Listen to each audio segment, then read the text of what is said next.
Hello बच्चों, नमस्कार। क्या हाल चाल? तो कैसे हैं आप सब लोग? बढ़िया हो सब? सब राजी खुश है? क्या बात है भाई, बहुत बढ़िया। बहुत बहुत बहुत बहुत बहुत स्वागत आपका पीडब्ल्यू के इस अमेजिंग से प्लेटफॉर्म पे। आओ। लव यू बच्चों। सामा सामा बाहर सोफे पे बैठे हैं।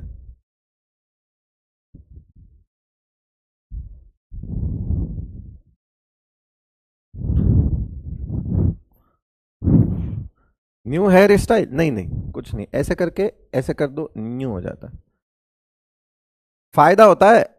देखो, सिमेट्रिकल फेस वालों का कोई फायदा नहीं होता। सिमेट्रिकल फेस बहुत सुंदर होते हैं, ऐसी बात है, जो सब तरफ से एक जैसे दिखते हैं। लेकिन अनसिमेट्रिकल फेस के अपने फायदे होते हैं। वो रोज अलग दिख सकते हैं। हेयर स्टाइल थोड़ी सी बदलो, शक्ल बदल जाती है। इधर से फोटो अलग आएगा, इधर से फोटो और अलग आएगा। कह रहा आज कुछ बदले बदले लग रहे हो। अरे हमारे पास फीचर्स हैं, इसे कहते हैं वेराइटी। तो वेराइटी वाला चेहरा होता है हमारा। किसी कान एक ज्यादा बाहर है, एक कम है, अनसिमेट्रिकल, अनसिमेट्रिक, फुल एंट्रोपी चल रही भाई साहब चेहरे में, फुल एंट्रोपी। तो वो इसीलिए कभी कभी ऐसा लग जाता है, और कुछ नहीं है। हेयर स्टाइल वेयर स्टाइल वही है सब। एक दिन ड्रायर मारो, हवा ऊंचे करो, एक दिन ड्रायर मत मारो, वापस चेंज हो जाएगा। सब बढ़िया सिस्टम।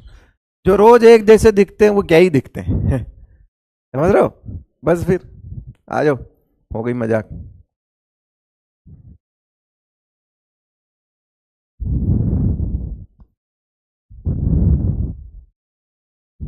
कह रहे गिरगिट की तरह। गिरगिट का चेहरा दोनों तरफ से एक जैसा होता है, कलर बदलता है।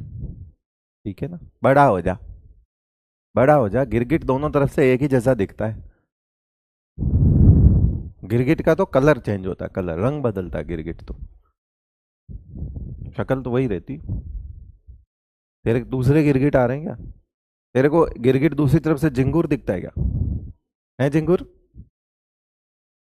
कह रहा आज तुम मेरे जैसा दिख रहा बिल्कुल, इस साइड से।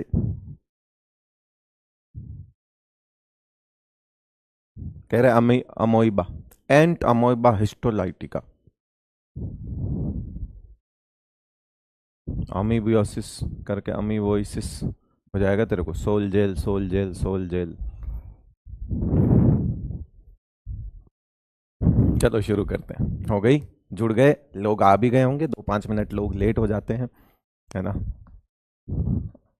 और मेरी आदत खराब है कि मैं 11 बजे क्लास डॉट 11 बजे शुरू कर देता हूँ। जब तक कि कोई टेक्निकल एरर ना हो, मेरी तरफ से तो 1% देर नहीं होगी।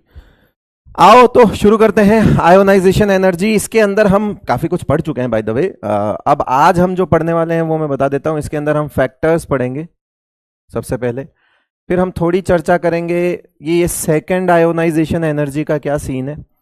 दूसरी हम चर्चा करेंगे फैक्टर्स एंड इंपॉर्टेंट ऑर्डर्स की बात कर लेते।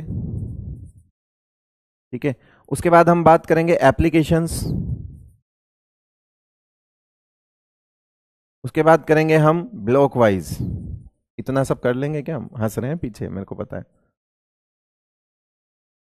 ये कुछ चीजें जो हमारी बच रही है, इसके बाद कंप्लीट आयोनाइजेशन एनर्जी हो जाएगा। इसमें वो भी आ जाएगा कहीं ना कहीं इंपॉर्टेंट ऑर्डर्स में। मैं आइसो इलेक्ट्रॉनिक और आयंस की आयोनाइजेशन एनर्जी भी बता दूंगा। आ जाओ।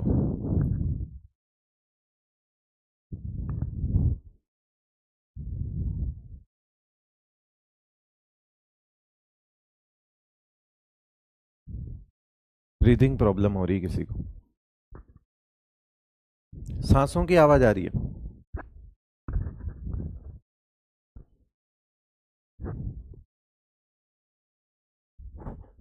प्रॉब्लम नहीं है, वो थोड़ी तेज निकलती है। ये नाक है बाहर से जितना बड़ा दे रखा है ना, अंदर से इसमें नलियां छोटी है। मेरे डिफेक्ट ही बहुत सारे हैं। अब इसमें नलियां छोटी है तो प्रेशर से हवा बाहर आती है। अब ये बाहर यूं फालतू में ये 100 पीस लगा रखा है बड़ा। मैं मतलब शिकायत है मेरे को भगवान से कि इतना बड़ा नाक दिया, नलियां भी बड़े दे देते। अब नलियां जो हैं वो तो अंदर छोटी है। अब नलियां छोटी है तो हवा प्रेशर से बाहर निकलेगी ना बेटा, इसलिए वो क्या है कि फिर यहाँ पे टकराती है और हवा जाती है। लो, मेरे को मेरी प्रॉब्लम्स भी पता है, और मुझे पता है कि क्या है, वो सही सर्जरी कराएंगे बस। आ जाओ अभी, आ जाओ, बड़ी दिक्कत है। अस्थमा फस्थमा नहीं है, पागल वागल है क्या अस्थमा? आजा लगातार दौड़ के दिखा दूं 5 किलोमीटर। अस्थमा की बात क्या कर रहा तू? आजा, चैलेंज कर ले, आजा लगातार। Factors affecting ionisation energy, 5 kilometre से पहले नहीं रुकूंगा, आजा। फैक्टर्स अफेक्टिंग आयोनाइजेशन एनर्जी, पहला फैक्टर बहुत ही आसान सा फैक्टर जिसको सभी लोग जानते हैं, साइज मेरा बहुत बड़ा फैक्टर है। दूसरा फैक्टर हम जेड इफेक्टिव जो है वो देखेंगे।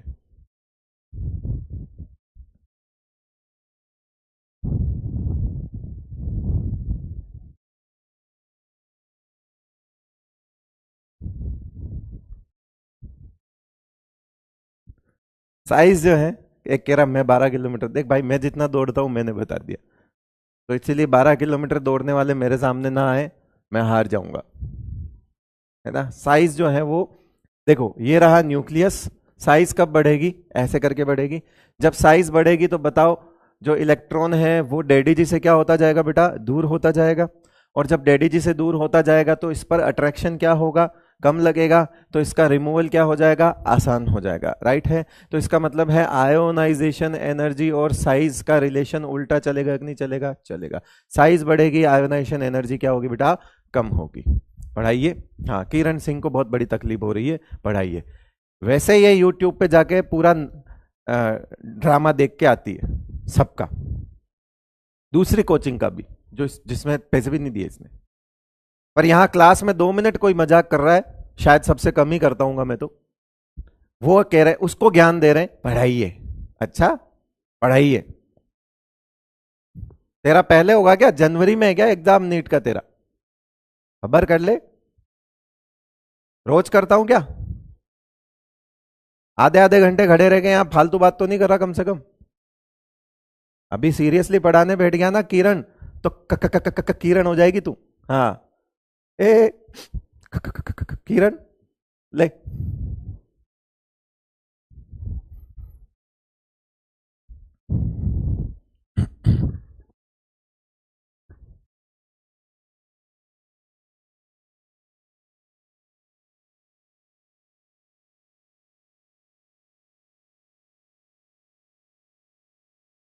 लो भाई, जेड इफेक्टिव के बारे में बताओ, क्या ख्याल है, कैसे होगा?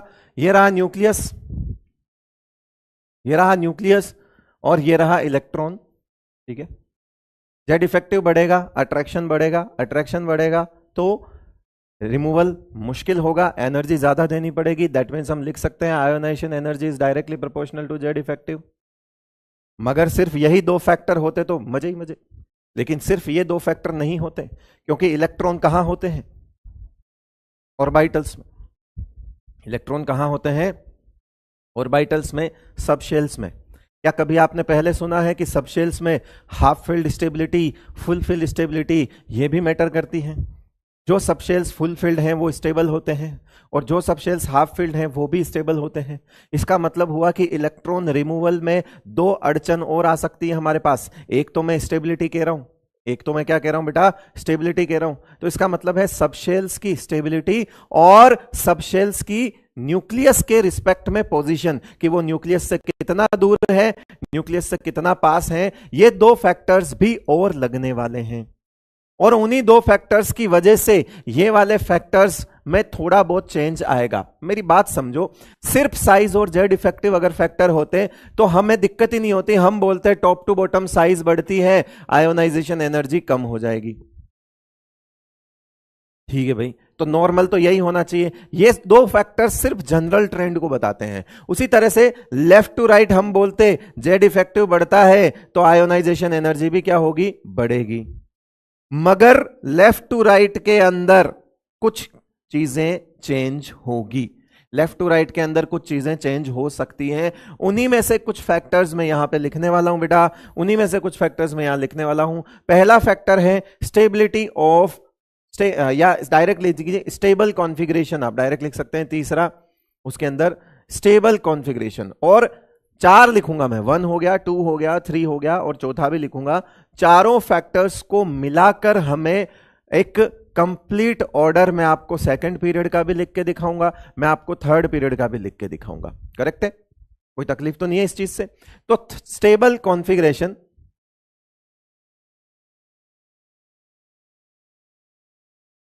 हमारे पास दो तरह से हम कर सकते हैं, एक तो फुल्ली फिल्ड और एक है हाफ फिल्ड। ठीक है? फुल्ली फिल्ड में हम कंसिडर करेंगे NP6, यानी कि ये हमारा हो गया inert gas, maximum in a period,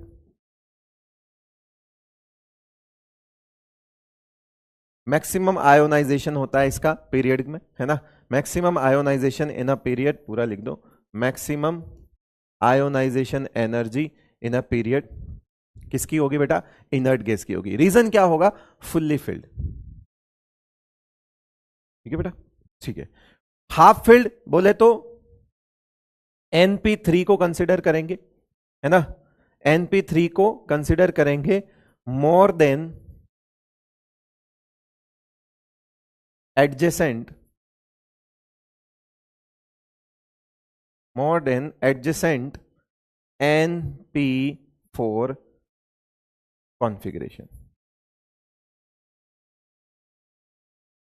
NP3 और NP4 में ज्यादा किसकी होगी? इसकी। देखो NP3 से और NP4 में ये रिलेशन होगा। अब ये NP3 जो है, मान लो यहां मैंने 2p3 लिखा एग्जाम्पल, और मैंने यहां 2p4 लिखा। अगर साइज देखोगे, अगर जेड इफेक्टिव देखोगे, तो मुझे बताओ इसे क्या बोलते हैं? नाइट्रोजन। इसे क्या बोलते हैं बेटा? ऑक्सीजन। सोच के दिखाओ, पहला और दूसरा फैक्टर अगर आप लगाते हो तो ऑक्सीजन ज्यादा होगा, बिकॉज ऑक्सीजन राइट साइड में आता है। अरे ऑक्सीजन नाइट्रोजन के बाद आता है ना बेटा, तो ऑक्सीजन तो छोटा है, जेड इफेक्टिव भी ऑक्सीजन में ही ज्यादा है। इस हिसाब से तो ऑक्सीजन की आयोनाइजेशन एनर्जी क्या होनी चाहिए थी? ज्यादा होनी चाहिए थी। मगर ये गेम कर गया। कौन गेम कर गया बेटा? NP3 गेम कर गया। NP3 की वजह से नाइट्रोजन ऑक्सीजन में नाइट्रोजन ज्यादा हो जाता है। एडजेसेंट होना चाहिए बेटा। क्या होना चाहिए? एडजेसेंट। टेस्ट सिलेबस बता दो सर प्लीज। अभी मैं देख के बताऊंगा यार, मुझे भी याद नहीं है, दे देना। ठीक है भाई। और एक आता है चौथा, ये नोट कर लिया, फोर्थ पीछे करेंगे हम। अच्छा, इसका एक एग्जाम्पल ये हो गया, दूसरा भी लिख लो। चलो एग्जाम्पल 1 ये हो गया, एग्जाम्पल 2 ये कर लो। अगर मैं यहां 3p3 और 3p4 लिखूं तो बताओ, 3p3 फॉस्फोरस होता है, ये सल्फर होता है, तो इसकी ज्यादा होगी। तो हमारे पास सेकेंड पीरियड का एग्जाम्पल भी है जिसमें ऑर्डर चेंज हो जाता है, और हमारे पास फोर्थ पीरियड का, सॉरी थर्ड पीरियड का एग्जाम्पल भी है जिसमें ऑर्डर चेंज हो जाता है। ठीक है? रेस्ट फोर्थ फिफ्थ पीरियड के लिए हमें जरूरत नहीं पड़ती, हम कंसिडर भी नहीं करेंगे उन चीजों को। ठीक है? नहीं पूछा जाएगा। तीसरा पीरियड पिछले बड़ी बात है, दूसरे तक ही रह जाता है नीट तो।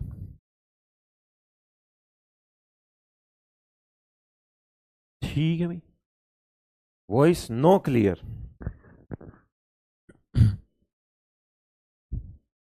तो बताओ इसके अंदर ज्यादा क्यों हुई? एक्स्ट्रा स्टेबिलिटी के कारण। NP3 is more than adjacent NP4 configuration. Ionisation energy of, ऐसे पूरा लिख देना, ionisation energy of, ionisation energy of NP3 is भी लिख देना, इज मोर देन, ऐसे करके पूरा लिख देना, है ना? क्लियर है भाई? ओके। एडजेसेंट मतलब अगल बगल। तू मेरे अगल बगल है, मैं तेरे अगल बगल हूं, वो वाला।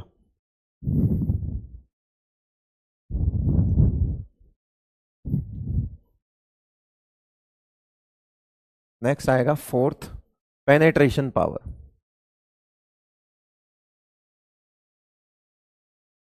पेनेट्रेशन पावर का मतलब समझते हो? बोले सर समझते तो हैं, पर यहां तो क्या ही बोलेंगे। अब बेटा बायोलॉजी वाले की बात नहीं कर रहा हूं।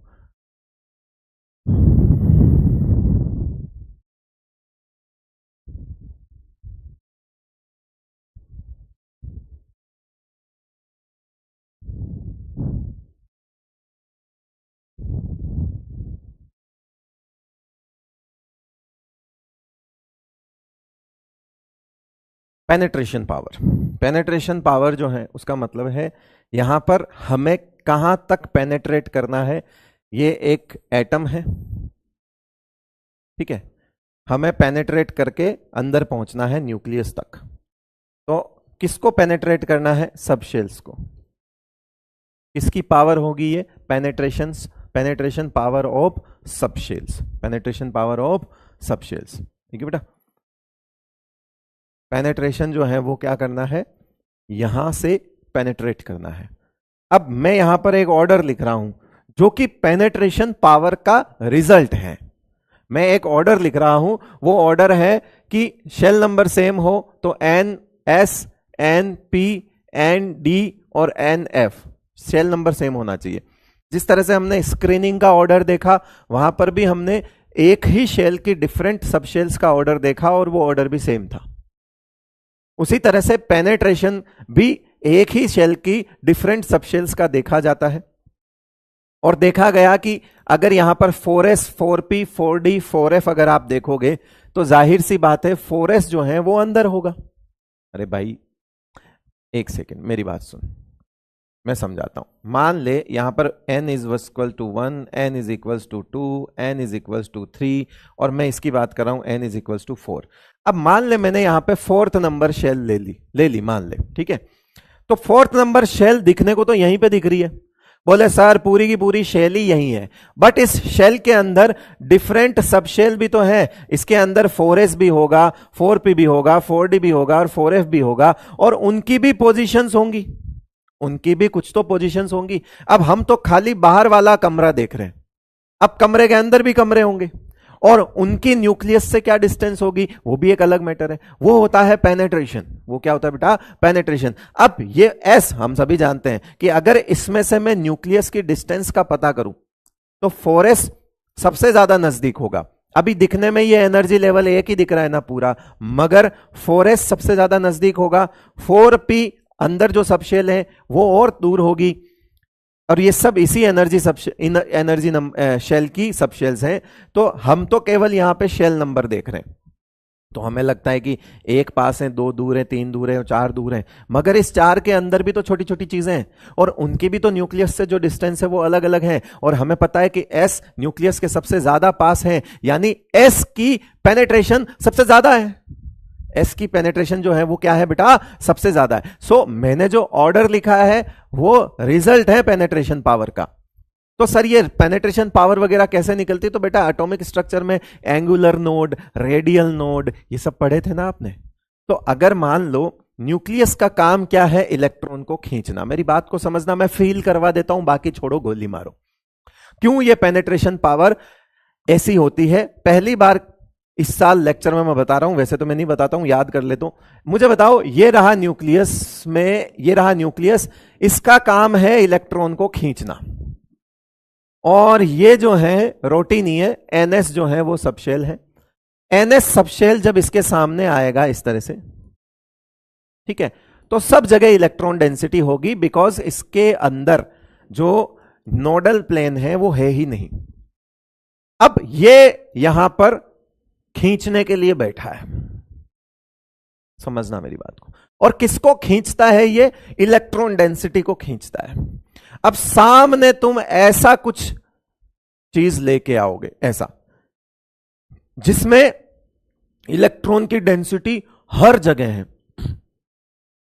तो ये क्या करेगा?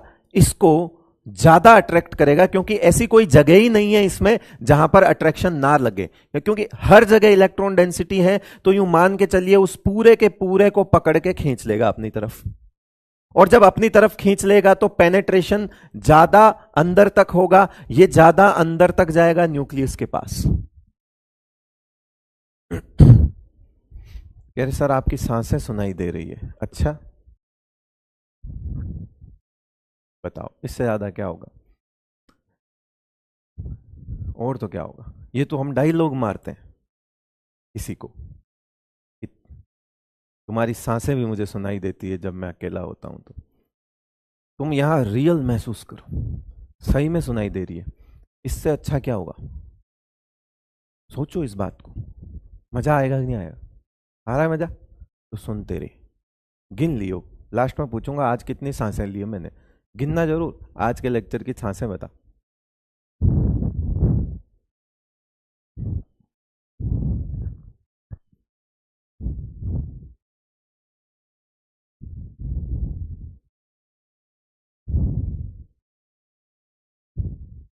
चलो आगे शुरू करो। बोलो तेजाजी महाराज की जय।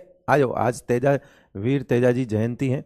राजस्थान में तो कुछ कुछ एरियाज में छुट्टी भी होती है। आज कोटा में स्पेशली छुट्टी है, गवर्नमेंट हॉलीडे है। ठीक है, मतलब वैसे कलेक्टर की पावर होती है, तो वो डिफरेंट डिफरेंट एरियाज में जहाँ पर ज़्यादा माना जाता है उस पर्टिकुलर त्योहार को, वहाँ पर छुट्टी होती है। कोटा में आज छुट्टी है, कलेक्टर की पावर की छुट्टी होती है, और वो डिपेंड करती है डिस्ट्रिक्ट टू डिस्ट्रिक्ट।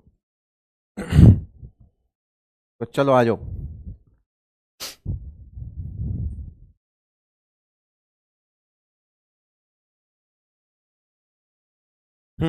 अब सुनो, एनएस क्यों पास पहुंचा, फील कर सकते हो? देखो मेरे को तो रेडियल नोड एंगुलर नोड से समझाना भी नहीं है ना, और वो सब इलेक्ट्रॉन डेंसिटी पर ही बनती हैं चीजें। किसी का ग्राफ ऐसा बन रहा है, किसी के ग्राफ ऐसा बन रहा है, किसी के ग्राफ में ऐसा रेडियल नोड आ रहे हैं, तो वो सब सिर्फ और सिर्फ इलेक्ट्रॉन डेंसिटी से ही क्रिएट हो रहे हैं उनके अंदर। और वो सब किसने बताया? श्रोडिंगर ने बताया। तो श्रोडिंगर क्यों बताता था? क्योंकि श्रोडिंगर इलेक्ट्रॉन के वेव नेचर से इलेक्ट्रॉन को समझाता था। यानी वेव को कैसे समझाता था? तो वो बोलता था इलेक्ट्रॉन का नेचर डुअल होता है, वेव नेचर से समझो तो इलेक्ट्रॉन एक वेव की तरह चलता है। अब वेव के अंदर ये जो आपका क्या बोलते हो आप इसको, ये जो बनता था, ये क्या होता था? एम्पलीट्यूड जो आता था वो इलेक्ट्रॉन फाउंडिंग प्रोबेबिलिटी होता था। ये सब जो है ये इलेक्ट्रॉन फाउंडिंग प्रोबेबिलिटी होता था। फिर यहां से आया, फिर यहां से मान लो कहीं पे ग्राफ ऐसा बना, ऐसा बन के ऐसा बना, तो इसका मतलब है कि इलेक्ट्रॉन फाउंडिंग प्रोबेबिलिटी ज्यादा कम ज्यादा ऐसे करके बनता था। ये सब चीजें वो उससे रिलेटेड है, मैं उतना डीप नहीं जा रहा हूं। मैं तो सीधा कह रहा हूं कि कहीं ना कहीं कहानी तो इलेक्ट्रॉन डेंसिटी पर ही चल रही थी, कहीं ना कहीं। मैं सुन ही लेता हूं ना, अब थोड़ा ज्यादा स्पैमिंग हो रही है या क्या हो रहा है? देखो भैया, मेरे सांसों की आवाज आ रही है क्या? देखना, सांसों की माला में सिमरूं में। अरे वो मोबाइल चला के देखो, सांसों की आवाज आ रही है क्या?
थोड़ी थोड़ी फूंक फूंक कर, एकदम सांप फुंकार मारता है वैसे मार रहा है। अभी ठीक है?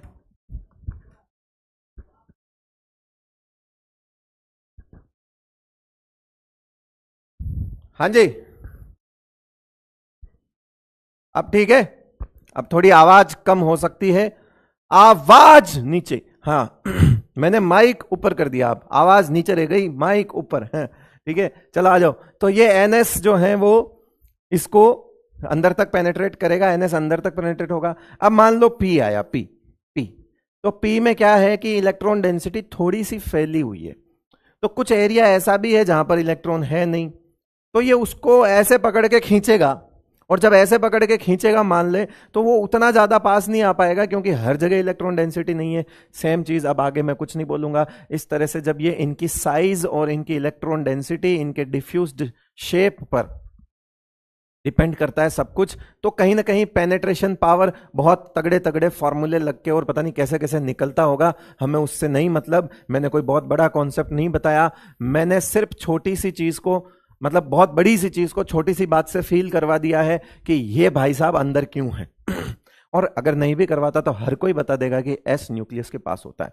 अब इसकी वजह से हमारे अंदर हमारे आयोनाइजेशन एनर्जी का क्या टंटा पड़ गया। ये देखो बेरिलियम है, ये भी अगल बगल में ही लगेगा बेटा, ये भी क्या करेगा, अगल बगल में ही लगेगा। बेरिलियम है, बोरोन है।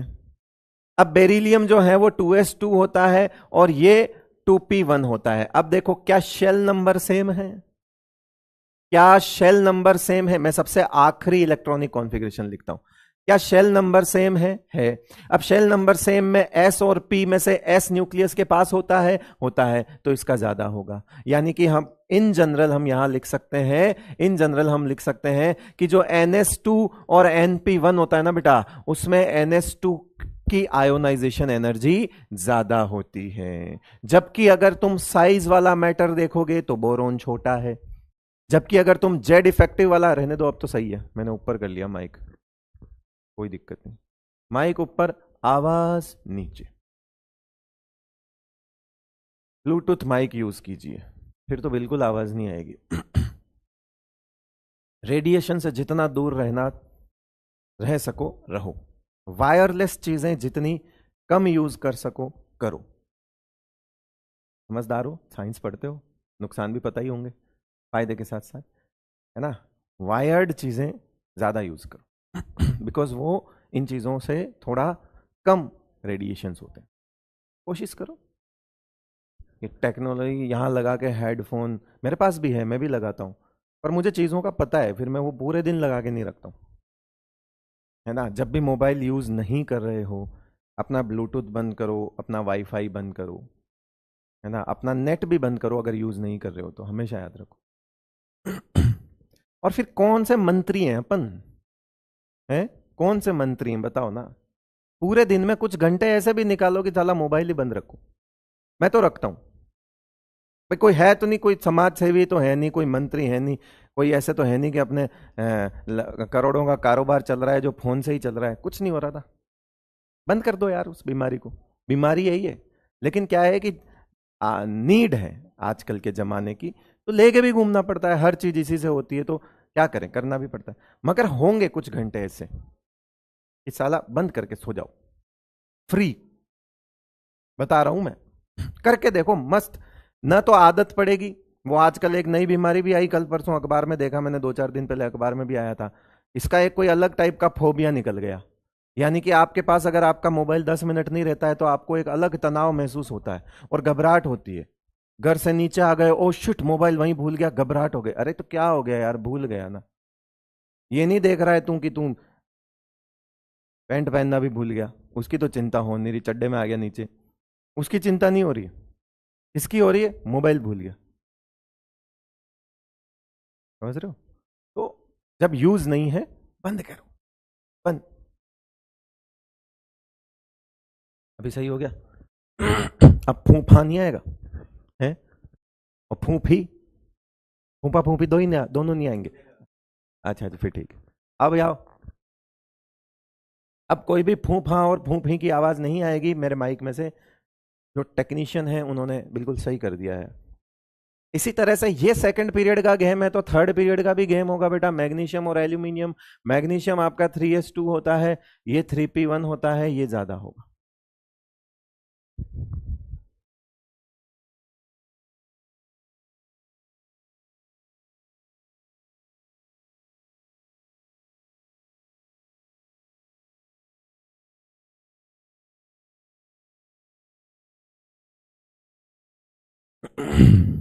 कह रहे हैं सर प्लीज पढ़ा लो सर, प्लीज जल्दी पढ़ा लो। इतनी टेंशन पिछले साल ली होती तो आज ये बोल ही नहीं रहा होता तू। आ जा बेटा।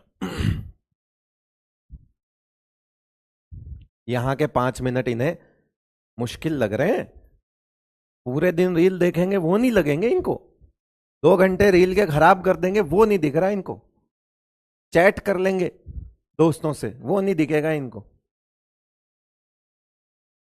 तो आप बताओ, ऑर्डर लिखना है मुझे, सारे फैक्टर्स याद है कि नहीं, बताओ कौन कौन से फैक्टर थे। तो order of ionisation energy in second period.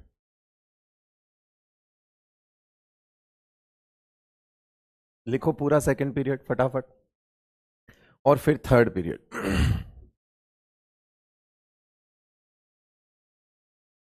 दोनों लिखो फटाफट।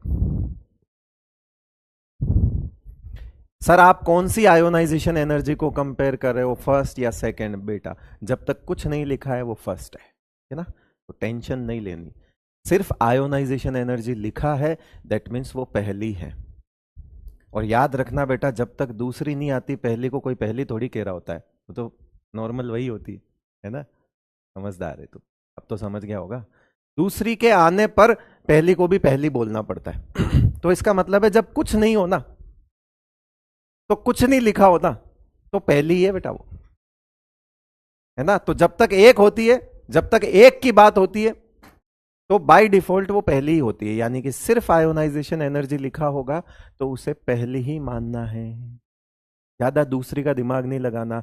दूसरी के लिए वो हमेशा बोलेगा दूसरी, पहली के लिए वो हमेशा पहली बोले ना बोले, दूसरी के लिए दूसरी बोलना पड़ता है, तीसरी के लिए तीसरी बोलना पड़ता है। समझ रहा है? आयोनाइजेशन एनर्जी की बात कर रहा हूं मैं, बदमाश। अब मत पूछियो ऐसा सिली डाउट। चल। Lithium, beryllium, boron, carbon, nitrogen, oxygen, fluorine, neon. How we go भाई सेकंड पीरियड है। अब इस सेकंड पीरियड में इनके आउटर कॉन्फ़िगरेशन जरा लिखिए। आउटर कॉन्फ़िगरेशन इज 2s1, है ना, 2s1, 2s2, 2p1, 2p2, 2p3, 2p4, 2p5 and 2p6।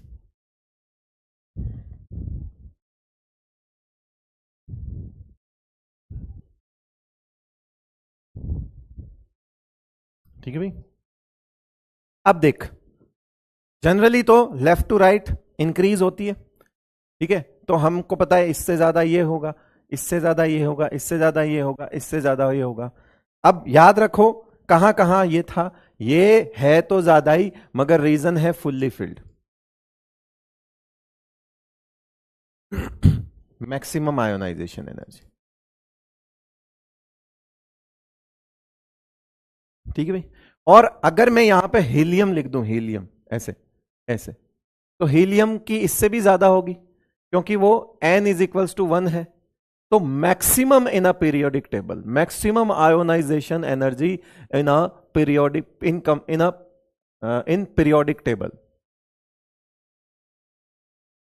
किसकी होती बेटा? हीलियम की होती। क्योंकि देखो नियोन तो है अपने पीरियड में ज्यादा, मगर नियोन से ज्यादा तो हीलियम होगा ही ना। तो मैंने एक पॉइंट तुमको यहां पर ऐसे साथ के साथ सिखा दिया कि कभी पूछ ले कि पूरी पीरियोडिक टेबल में किसकी आयोनाइजेशन एनर्जी सबसे ज्यादा होगी, वो सिर्फ आयोनाइजेशन एनर्जी मतलब वो पहले ही पूछ रहा है, तो किसकी ज्यादा होगी बेटा? हीलियम की सबसे मैक्सिमम होती है। क्यों होती है? कि एक तो वो फुलफिल्ड, ऊपर से वो 1s2 है ना, एक तो वो फुलफिल्ड ऊपर से छोटी शेल, है ना। तो 2p और 1s में ऑब्वियसली 1s ही न्यूक्लियस के सबसे नजदीक होगा, तो वो सबसे ज्यादा मैक्सिमम आयोनाइजेशन एनर्जी रखता है। चलो अब बात आती है कि ये तो समझ आ गया, अब कहां कहां पे लफड़ा है वो देखो। क्या ये एक लफड़ा था? हाँ, इस लफड़े का नाम क्या था? पीपी। पीपी बोले तो पेनेट्रेशन पावर, ठीक है। इस लफड़े का भी कोई नाम है, इस लफड़े का नाम बोलो क्या? Half field stability.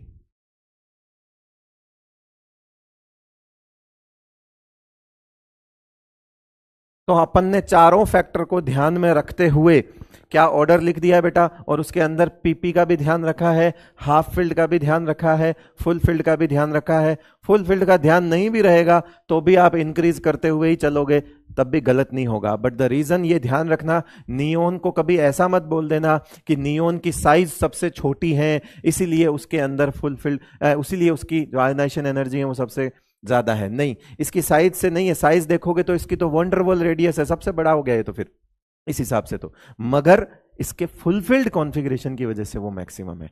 ऑर्डर तो वही रहेगा, अगर आप नियोन के बारे में ऐसा ना सोच के डायरेक्ट ऑर्डर भी लिखोगे तो ये इससे ज्यादा ही बनाओगे तुम, मुझे पता है, मगर याद रखना आंसर सही नहीं, आंसर सही सही कॉन्सेप्ट के साथ होना चाहिए। ठीक है भाई, तो थर्ड पीरियड की बात कर लेते बेटा। आ जाओ, मैं थर्ड पीरियड में क्या हो जाएगा, सोडियम हो जाएगा, मैग्नीशियम हो जाएगा, एल्यूमिनियम हो जाएगा, सिलिकॉन हो जाएगा, फास्फोरस हो जाएगा, सल्फर हो जाएगा, क्लोरीन हो जाएगा और आर्गन हो जाएगा। अगेन सेम चीज है, ये क्या होगा भाई, ये देखो ये 3p6 है, मैक्स हो जाएगा। फिर यहाँ पे क्या आएगा, 3s1 आएगा, उधर सोडियम, ये 3s2 आएगा, ये 3p1 आएगा, ये 3p2 आएगा, ये 3p3 आएगा और ये 3p4 आएगा, ये 3p5 आएगा। देखते जाओ और चेपते जाओ, ऐसे फिर ऐसे, ऐसे फिर ऐसे। ठीक है भाई, अब जो गड़बड़ है वो कहाँ है, एक तो ये वाली गड़बड़ है और एक ये वाली गड़बड़ है। बोलो कौन सी गड़बड़, हाफ फिल्ड, और ये कौन सी गड़बड़ है, पीपी। तो आपको करना कुछ नहीं है, इसको इधर ले लो और इसको इधर ले लो, बस बाकी वापस अरेंज कर देना, कोई दिक्कत नहीं है। इसको इधर ले लो और इसको इधर ले लो, आपस में चेंज कर लेना, पूरा ऑर्डर लिख देना ऐसे, पूरा ऑर्डर लिख देना इसको, है ना, पूरा ऑर्डर लिख देना। क्या मतलब पूरा ऑर्डर हो गया, सोडियम के बाद जब यहाँ एल्यूमिनियम आएगा, उसके बाद मैग्नीशियम आएगा, उसके बाद सिलिकॉन आएगा, उसके बाद बताओ फॉस्फोरस नहीं, उसके बाद सल्फर आएगा, उसके बाद फॉस्फोरस आएगा, क्लोरीन और देन आर्गन। ठीक है भाई, ये पोटेशियम नहीं है, आर्गन, क्लोरीन है, फिर आर्गन है। ये फाइनल ऑर्डर है। क्या इसी तरह से तुम इसका भी फाइनल ऑर्डर लिख सकते हो बेटा, इसका भी फाइनल ऑर्डर लिख सकते हो क्या, इसका फाइनल ऑर्डर क्या होगा, लिथियम होगा, उसके बाद पहले बोरोन आएगा, उसके बाद बेरिलियम आएगा क्योंकि ये आपस में इधर उधर हो जाएंगे, फिर कार्बन आएगा, फिर यहाँ पहले ऑक्सीजन आएगा बिकॉज नाइट्रोजन ऑक्सीजन भी आपस में ऐसे हो जाएंगे, फिर यहाँ फ्लोरीन है और फिर नियोन है। ये फाइनल ऑर्डर हो गया।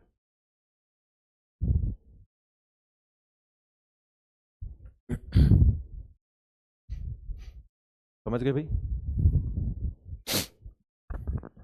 इस तरह से ऑर्डर लिखते हैं। आपसे पूछेगा सेकंड पीरियड का ऑर्डर आप बता सकते हो बेटा, थर्ड पीरियड का ऑर्डर आप बता सकते हो बेटा, अबड़ो बढ़ाओ बता सकते हो, लो सवाल कराऊंगी।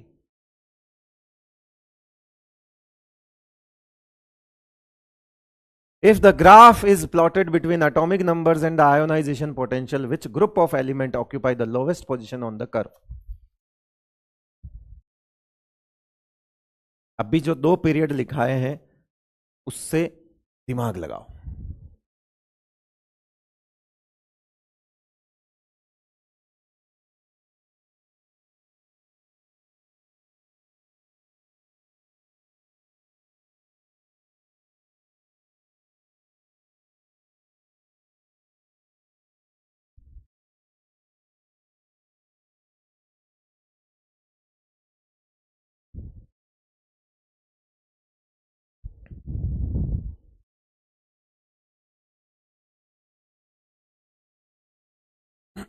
लोवेस्ट पोजीशन पूछ रहा है, थोड़ा सा एस ब्लॉक के अंदर एल्कली मेटल और एल्कलाइन अर्थ मेटल के कॉन्फ़िगरेशंस पे भी ध्यान देना।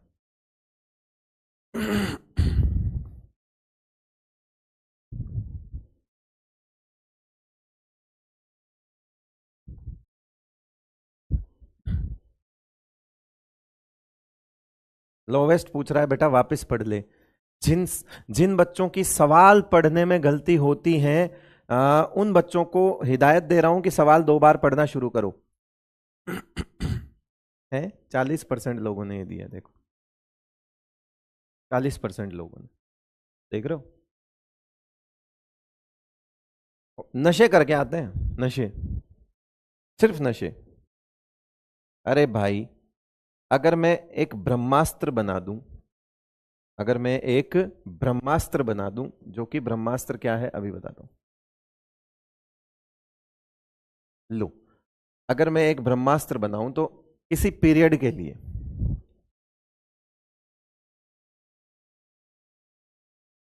और nth पीरियड, ठीक है, और उसमें भी n जो है वो 2 या 3, ज्यादातर हम सेकंड पीरियड और थर्ड पीरियड के लिए देखेंगे। तो हमारा एक MdJ बन गया, जो कि it will works on both ionisation energy first and ionisation energy second, जिसको हम तुरंत इस टॉपिक के बाद शुरू करने वाले हैं कि सेकंड आयोनाइजेशन एनर्जी का ऑर्डर कैसे लिखते हैं। जरा सोचो, आपने सबसे पहले लिथियम बनाया था, राइट? तो लिथियम आपका 2s1 था, तो मैं उसको NS1 लिख दूं, यानी कि सबसे पीछे NS1 ही था। ये ब्रह्मास्त्र है MdJ, ये आपकी फर्स्ट आयोनाइजेशन एनर्जी के लिए और सेकंड आयोनाइजेशन एनर्जी दोनों के लिए काम करेगा। कब? जब n की वैल्यू सेम होगी।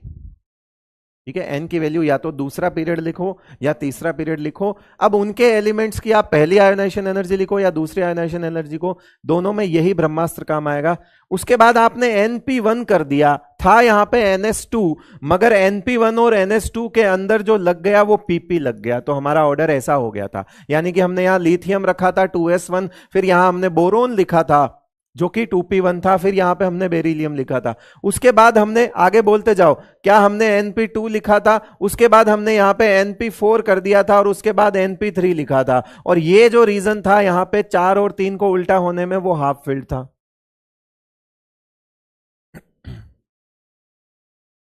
फिर यहां पे NP4 सॉरी हो गया वो, तो NP5 और NP6 जो है, ऐसा करके एक ऑर्डर, चाहे आप पीछे लिखे हुए सेकंड पीरियड को देख लीजिए, चाहे आप पीछे लिखे हुए थर्ड पीरियड को देख लीजिए, आप ये चीज महसूस करेंगे कि हां, ऑर्डर इसी फॉर्मेट में है। ये क्या है? ऑर्डर इसी फॉर्मेट में है। पीपी क्या है, ऐसे कह रहे है ना? तो पीपी है बेटा, जब गाड़ी का हॉर्न दबाते हैं और जो आवाज निकलती है वो पीपी है। और छोटे बच्चे गाड़ी को पीपी ही बोलते हैं कि देखो पीपी आ गई, है ना, पीपी में चलेंगे। छोटे बच्चों को ऐसे बोलते हैं ना, पीपी है, पीपी में चलेंगे। भगवान को कहते हैं जय जय, तो वो है, ये वो पीपी है। पेनेट्रेशन पावर नहीं, वो नहीं है, ये तो पीपी है। ठीक है, पेनेट्रेशन पावर नहीं है, बिल्कुल नहीं है पेनेट्रेशन पावर। पानी पूरी है, सही, बिल्कुल सही बेटा।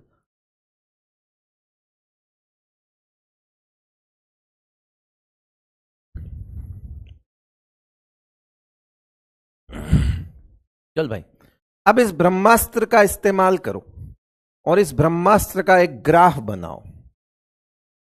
इस ब्रह्मास्त्र का इस्तेमाल करो, इस ब्रह्मास्त्र को एक ग्राफ में डालेंगे। चलो डालते हैं, डालो। NS1 है ना, NS1 ग्राफ में, NS यहां से है, ठीक है, यहां से NS1 से जो आएगा, उसके बाद NS1 से NS2 ज्यादा रहेगा, NS2 ज्यादा रहेगा, NS1 ये NS2 है, ज्यादा रहेगा। NS2 के बाद NP1 कम हो गया था, है ना। अब ग्राफ में तो पोजीशन तो उल्टा नहीं कर सकते ना बेटा, पोजीशन तो वही रखेंगे, है ना। तो ग्राफ में तो ऐसा ही आएगा ना, ग्राफ में तो ऐसा ही आएगा कि अगर यहां तुम NS2 लिखते हो तो NS2 ज्यादा होगा और NP1 कम होगा, तो ये तो ग्राफ है। तो NP1 जो है यहां पे क्या हो जाएगा, कम। तो एक बार के लिए यहां पे ऐसा हो जाएगा,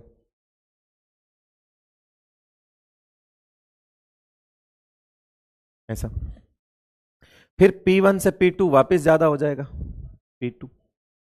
फिर P2 से ये अपना P3 जो है वो ज्यादा रहेगा, फिर P4 वापस कम हो जाएगा, फिर P5 वापस ज्यादा हो जाएगा और फिर P6 भी ज्यादा हो जाएगा। तो वो तो पूछ रहा है लोवेस्ट पोजीशन बताओ, तो ग्राफ में लोवेस्ट पोजीशन उसी की आएगी जो सबसे कम है। यार इसको इतना दिमाग क्यों लगा रहे हो? अब इस सवाल को समझने में दिक्कत तो नहीं होगी ना किसी को? ये एल्कली मेटल्स ही तो हैं जो कि NS1 होते हैं, यही तो लोवेस्ट पोजीशन होगा। आप सोच रहे हो एक्टिनोइड है, उसका पीरियड 7वां है, ऐसा नहीं है। ये एक्टिनोइड्स जो होते हैं ये रेडियो एक्टिव होते हैं, इनकी प्रॉपर्टी के आते पते नहीं है। और दूसरा, ये एस ब्लॉक से तो छोटे ही होते हैं बेटा, एस ब्लॉक के मेटल सबसे बड़े होते हैं। आ जाओ फिर, एक और ग्राफ करोगे क्या? सॉरी, एक और सवाल करो।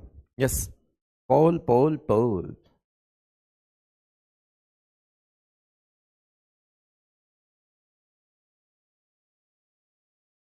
तीसरा जो है वो सिग्मा है। तीसरा क्या है बेटा? सिग्मा। सिग्मा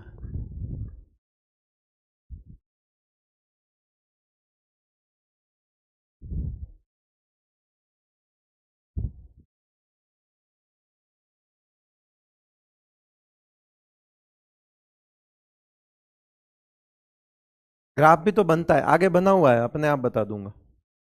बहुत सारे टीचर ग्राफ बना के समझाते हैं और ऐसे बोलते हैं कि देखो इस ग्राफ में W याद रखना, है ना, ऐसा वाला। फिर इस ग्राफ में N याद रखना, टेढ़ा। फिर बोलेंगे ये जो और साइज है ये W, इस साइज में ऐसे W याद रखना बेटा। फिर बोलेंगे इसमें ऐसा उल्टा V याद रखना बेटा। अब पॉइंट पता है क्या है? वो ग्राफ से पढ़ा के निकल लेते हैं। तुम्हारे वहां पे XYZ हो रहे होते हैं मेन एग्जाम में कि W था, V था, W था, क्या था, क्योंकि पूरा ग्राफ अगर उल्टा ही याद रह गया तो आयोनाइजेशन एनर्जी का ऑर्डर साइज में लगा दोगे, साइज का इधर उधर जय बोल जाएगी तुम्हारी, फिर याद रख लेना। तो ये क्या है? ऑल ऑफ दीज सब पे डिपेंड करता है। 86% लोगों ने आंसर सही किया है। लीडर बोर्ड में अगर हम चले, ईशान शर्मा, मोहम्मद आलम, लाजिब XX बाकी, ठीक है, समझ गया बेटा मैं। रोहन परमार, कशिश में ज्यादा मजा है। अमित विजय, ज्ञानदीप मौर्य, प्रैक्टिस फेज में है ये बच्चा। सोनी सिद्दीकी, देवेश और देवांगा दास, टीडी। चलो भाई,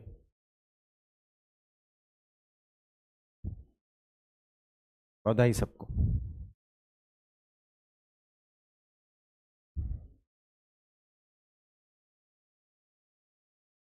ये लो।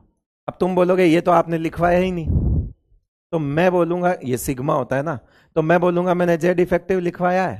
बोले हाँ। अब जेड इफेक्टिव पे अगर आयोनाइजेशन एनर्जी डायरेक्टली प्रोपोर्शनल है और जेड इफेक्टिव और सिग्मा आपस में इनवर्सली प्रोपोर्शनल है, तो बता फिर आयोनाइजेशन एनर्जी और सिग्मा का भी रिश्ता क्या होगा? ऐसा ही होगा।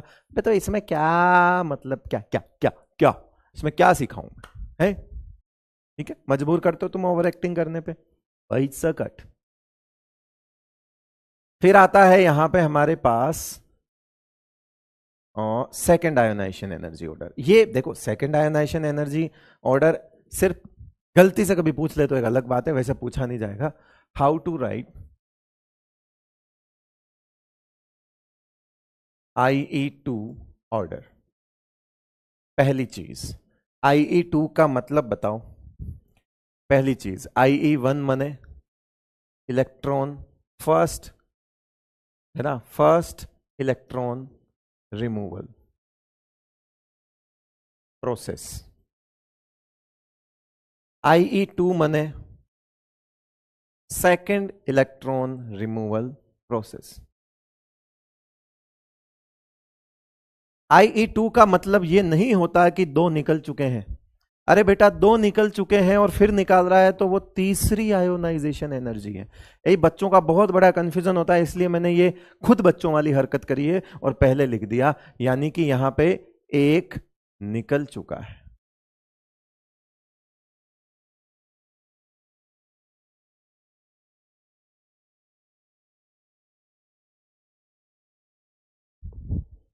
अगर मैं IE3 लिख दूं तो याद रखना ये 1 ये 2 ये हमेशा बताता है कि जितना नंबर नीचे लिखा है उतना ही नंबर वाला निकालने जा रहे हो।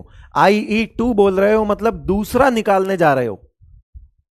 दो निकल नहीं गए, दूसरा निकालने जा रहे हो। इसका मतलब निकल कितना चुका है? एक ही गया है ना अभी तक, तो दूसरा तो तुम निकालने जा रहे हो। जो निकालने जा रहे हो उस प्रोसेस को IE2 बोलते हैं।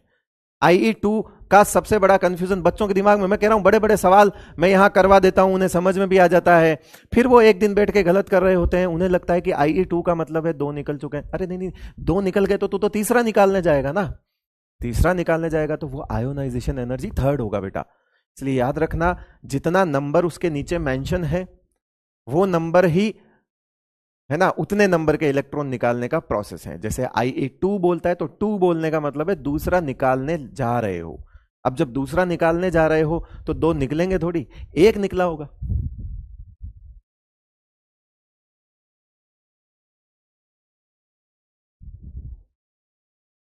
ठीक है, तो अब गलती नहीं करोगे। ये कंफ्यूजन रहता है, दिल पे हाथ रख के बोलना ईमानदारी से, कभी तुम्हारे भी रहा होगा, कह रहा IE2 कैसे करें भाई E2। तो और हमेशा एक एलिमेंट के रेस्पेक्ट में देखी जाती है, और मैं अभी बताऊंगा कि मतलब समझाता हूं मैं इसको। मैंने यहां लिख दिया IE2 ऑफ कार्बन, इसका मतलब क्या है, इसका मतलब बताओ। अगर मैंने लिखा है IE2 ऑफ कार्बन, थोड़ा सा मतलब समझाओ, फिर तो बहुत आसान हो जाने वाला है आपका। IE2 ऑफ कार्बन मतलब कार्बन में से आप कौन सा इलेक्ट्रॉन निकालने जा रहे हो, दूसरा इलेक्ट्रॉन निकालने जा रहे हो। ठीक है, IE2 ऑफ कार्बन का मतलब क्या है, सेकेंड इलेक्ट्रॉन रिमूवल, यही है सेकेंड इलेक्ट्रॉन मतलब रिमूवल।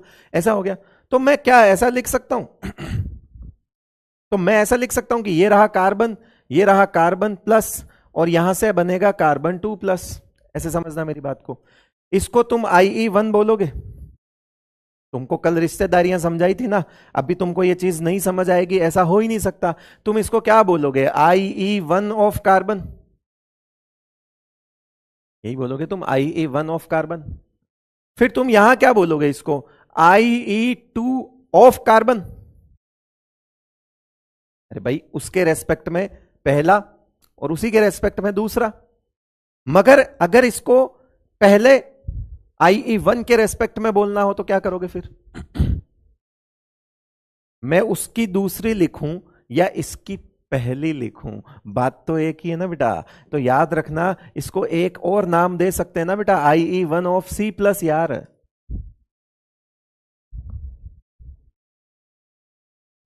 समझ रहे हो। तो कई जगहों पे ऐसा लिखा होता है कि इनकी आयोनाइजेशन एनर्जी का ऑर्डर बताओ, ऐसा लिखा हुआ है। क्या मतलब है इस बात का? अब भले तो तुम इसकी पहली लिख लो, जो दिया है उसकी तो पहली लिख लो। भाई जो दिया है उसकी तो तुम पहली लिख सकते हो ना, पहली लिख लो।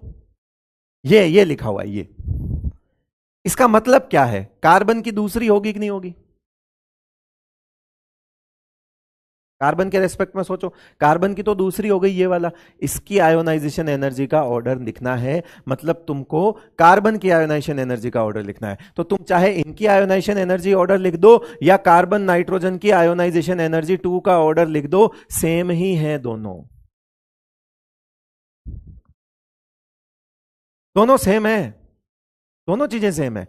अब देखो कितना बड़ा कंफ्यूजन बच्चों के, कह रहे कार्बन नाइट्रोजन की नहीं पूछी थी भाई, कार्बन प्लस और नाइट्रोजन प्लस की आयोनाइजेशन एनर्जी पूछी थी। बेटा वो इसकी दूसरी पूछ ले या उसकी पहली पूछ ले, बात तो एक ही होगी ना। रिश्तेदारी तो मैंने आपको कल ही बता दी थी, रिश्तेदारी तो मैंने कल भी बता दी थी कि नहीं बता दी थी। तो ऐसा कंफ्यूजन अब नहीं होना चाहिए। बहुत सारे टीचर्स इनकी पॉजिटिव बना के फिर इनका कॉन्फ़िगरेशन लिख कर फिर अरे तो यार भाई एक बात बता, एक बात बता, इसका कॉन्फ़िगरेशन 2p2 नहीं होगा, मैं जानता हूं 2p1 होगा। क्यों? क्योंकि प्लस है ना, तो एक तो चला गया। इसका कॉन्फ़िगरेशन 2p3 नहीं होगा, मैं जानता हूं 2p2 होगा। क्यों? क्योंकि प्लस है तो एक चला जा चुका है। वही मैं कह रहा हूं कि जब तुम दूसरी आयोनाइजेशन एनर्जी लिखोगे तो एक पहले ही रिमूव कर दो ना। जब तुम दूसरी आयोनाइजेशन एनर्जी लिखोगे तो पहला इलेक्ट्रॉन यहां रिमूव हो गया था, तो तुम कॉन्फ़िगरेशन, अब इस कार्बन की जब तुम IE2 लिख रहे हो तब भी एक ही चीज है। जब तुम कार्बन की IE2 लिख रहे हो तब भी तुमको ऐसा ही करना है कि भैया ये 2p2 नहीं है, ये 2p1 हो जाएगा, ये 2p3 नहीं है, ये 2p2 हो जाएगा। अब P1 P2 में कौन ज्यादा होता है, ब्रह्मास्त्र लगाओ आंसर पाओ। ये रहा ब्रह्मास्त्र, ये रहा P1, ये रहा P2। देखो एलिमेंट याद नहीं करने चाहिए, इसलिए बोलता हूं ये वाला याद करना चाहिए। ये P1 है, ये P2 है। P1 P2 में कौन ज्यादा होता है बेटा, लगा लो। P1 P2 में कौन ज्यादा होता है, जल्दी देखो। P1 P2 में, P1 P2 में P2 ज्यादा होता है, ये P2 ज्यादा। तो चाहे इसकी आयोनाइजेशन एनर्जी पहली लिख लो, चाहे इसकी दूसरी लिख लो, फर्क नहीं पड़ता, एक ही चीज है दोनों, दोनों एक ही चीज है। ठीक है, ये दोनों एक ही चीज है। वो आपको इसकी पहली पूछ ले, वो आपको इनकी दूसरी पूछ ले, सेम चीज है ना, क्योंकि हम जब वो न्यूट्रल देके दूसरी पूछेगा तब भी हम एक एक रिमूव ही करेंगे, और उसने ऑलरेडी रिमूव करके दे दिया, तो रिमूव करके दे दिया तो हमें पहले से ही कॉन्फ़िगरेशन यही वाला मिला हुआ है P1 P2, अरे यार रिमूव ही हो चुका है, तो एक ही बात है मेरे ख्याल से, अब दिक्कत नहीं आएगी। तो एक चीज, दोनों चीजें सेम है बेटा, इसको और इसका कंपैरिजन देख लो, ये सेम है, सॉरी इसका और इसका कंपैरिजन गलत लगा दिया, ये और ये दोनों सेम है। आगे बढ़ूं, सवाल करा दूं, आयोनाइजेशन एनर्जी 2 को लेकर कंफ्यूजन तो नहीं रहेगा? चल आओ फिर, अब देखो छोटा सा एक एग्जांपल करते हैं, ऑक्सीजन फ्लोरीन करते हैं, ठीक है भाई। ऑक्सीजन फ्लोरीन प्लस वाले फॉर्म में मैं नहीं करवाऊंगा, प्लस वाले फॉर्म में आ जाए मेन एग्जाम में तो समझ जाना खुद ही। तो ये पहला एग्जाम्पल करवा लेते हैं, एग्जाम्पल, और इसका एक काम करो, तुम आयोनाइजेशन एनर्जी फर्स्ट लिखो पहले, और इधर तुमको ऑक्सीजन फ्लोरीन का आयोनाइजेशन एनर्जी 2 लिखना है, इसका फर्स्ट ही लिखना है जो नॉर्मल है, ठीक है। करो ये काम।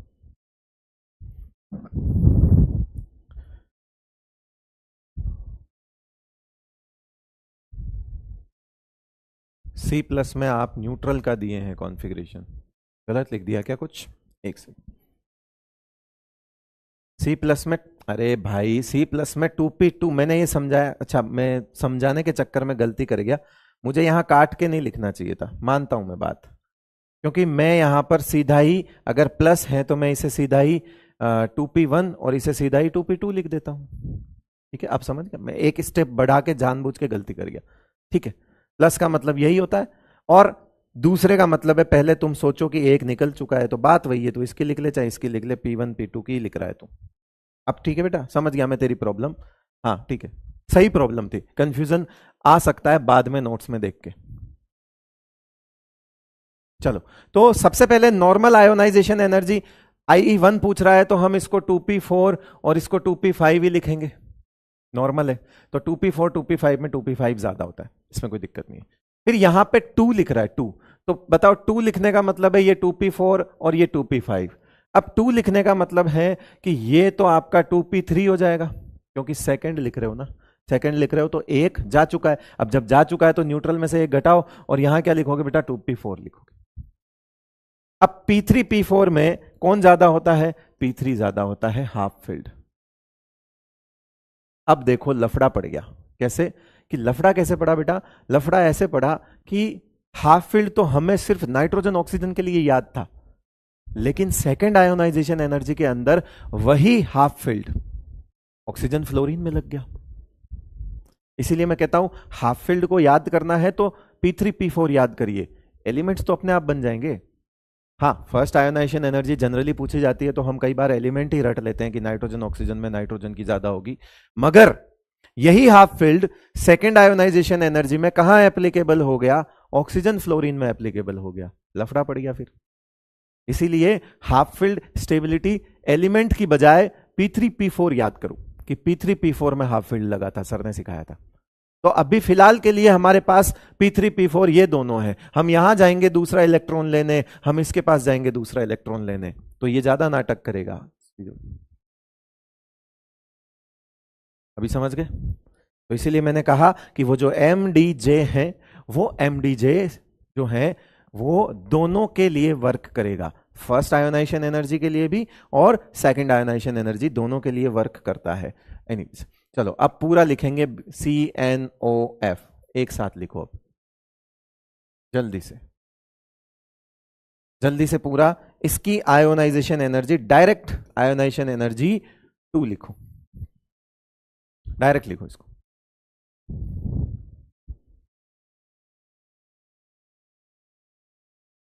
इसके बाद एक एग्जांपल और करेंगे। I3 में फिर उल्टा हो जाएगा, अरे ठीक है वो इतना नहीं पूछेगा, हो जाएगा मुझे भी पता है। पीपी मीन्स प्याज पकोड़ा, एक कह रहा है, आ रहे हैं अलग अलग टैलेंट हैं, देश भर में फैले हुए हैं, अलग अलग जगहों से निकल के आ रहे हैं, आने दो आने दो। यस। तो IE2 पूछ रहा है तो सबसे पहले याद करो कि एक एक इलेक्ट्रॉन जा चुका है, यानी कि ये 2p2 नहीं रहा, ये 2p3 नहीं रहा, ये 2p4 नहीं रहा, ये 2p5 नहीं रहा। तो क्या रहा? तो ये रहा 2p1, ये बचा 2p2, ये बचा 2p3, ये बचा 2p4। अब करना कुछ नहीं है, P1 से लेके P4 तक के अरेंजमेंट देख लो, बात खत्म है ना। P1, P2, P3, P4। P1 सबसे कम होगा, कार्बन सबसे कम कर दो,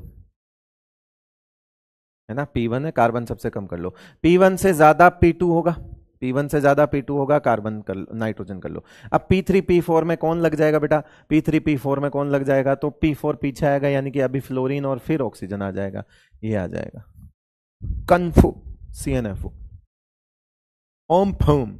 चल भाई, ये बन गया आयोनाइजेशन। अब दूसरी आयोनाइजेशन एनर्जी का ऑर्डर लिखो फटाफट, सोडियम से लेके, इसका थोड़ा ध्यान से, थोड़ा दिमाग जरूर लगाना, कॉमन सेंस जिसमें होगा वो कर लेगा।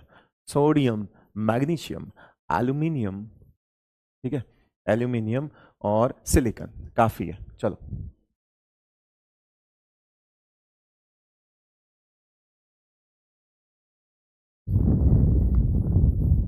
IE2, हाँ राइट, लिखो लिखो लिखो लिखो। कह रहे सर IE2 का मतलब क्या है? अरे वाह यार, शेर मेरे, क्या बात है।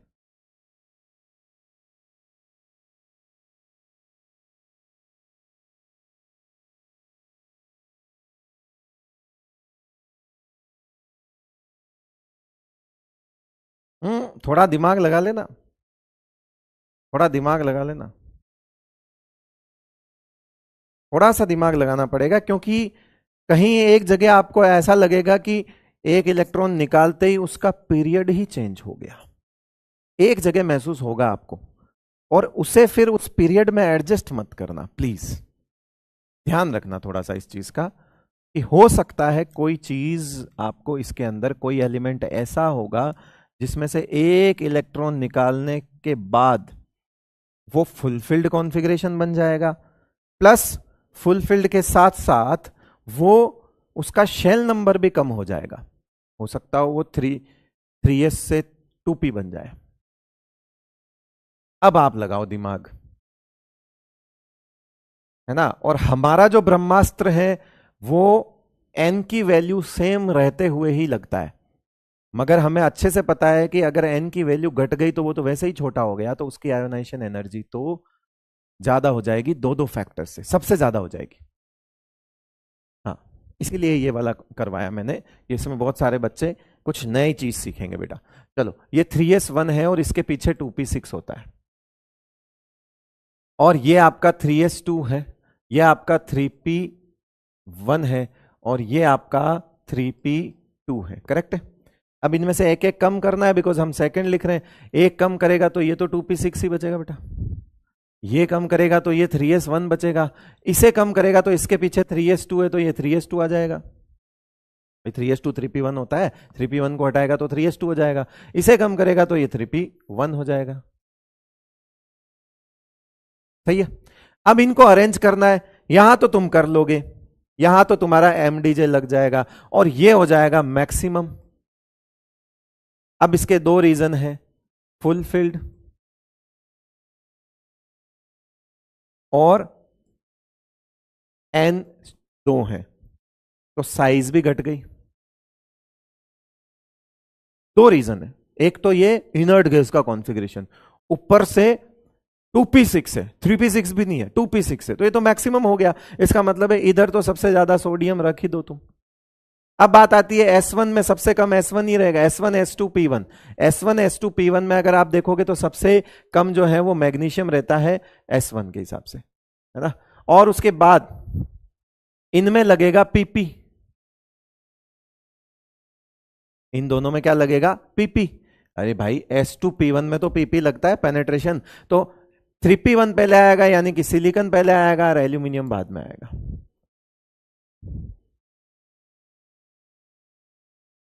सर मैंने आपको उन्हाड़ी में देखा था पिछले वीक, अच्छा, मैं गया ही नहीं था वहां पे।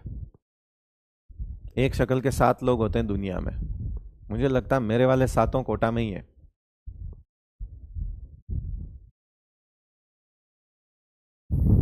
ठीक है, ये बनेगा ऑर्डर, क्योंकि हमें क्या करना है, अल्टीमेटली जो ये कॉन्फ़िगरेशन है ना बेटा, ये वाला, इसे अरेंज करना है। और जब आप इसे अरेंज करोगे तो आप देखोगे कि 3s1 फिर 3s2, सॉरी फिर 3p1 और फिर 3s2 और फिर 2p6 आएगा। और इसको ही ऐसे करके हम यहां रिफ्लेक्ट कर देंगे कि 2p6 के आगे सोडियम है तो सोडियम है, 3s1 के ऊपर मैग्नीशियम है, 3p1 के ऊपर सिलिकॉन है, 3s2 के ऊपर एल्यूमिनियम है, ऐसे करके अरेंज कर दिया। क्योंकि मुझे बताओ, एक एक इलेक्ट्रॉन तो जा चुका, तुम दूसरा इलेक्ट्रॉन मांगने जा रहे हो, तो दूसरा इलेक्ट्रॉन इनके घर पे अगर मांगने जाओगे तो ये तुमको ऐसे दिखेंगे? नहीं। कैसे दिखेंगे सर? ऐसे दिखेंगे। हम दूसरा इलेक्ट्रॉन की डिमांड इनसे करने जा रहे हैं, तो जिस भी कॉन्फ़िगरेशन से आप इलेक्ट्रॉन मांगने जाते हो, हम उस कॉन्फ़िगरेशन को अरेंज कर रहे होते हैं बेसिकली। हमने फर्स्ट आयोनाइजेशन एनर्जी में किसको अरेंज किया? सामने वाले के कॉन्फ़िगरेशन को अरेंज किया कि भाई ला। अब तुम दूसरे आयोनाइजेशन एनर्जी में किसको अरेंज करोगे कि एक एक निकलने के बाद जो हमारे सामने बचेगा उसे ही तो अरेंज करोगे। तो हम इसे ही तो अरेंज करेंगे। फिर अब इसे अरेंज करेंगे तो लगाएंगे फिर इसमें, और इसमें पीपी लगेगा S2P1 में।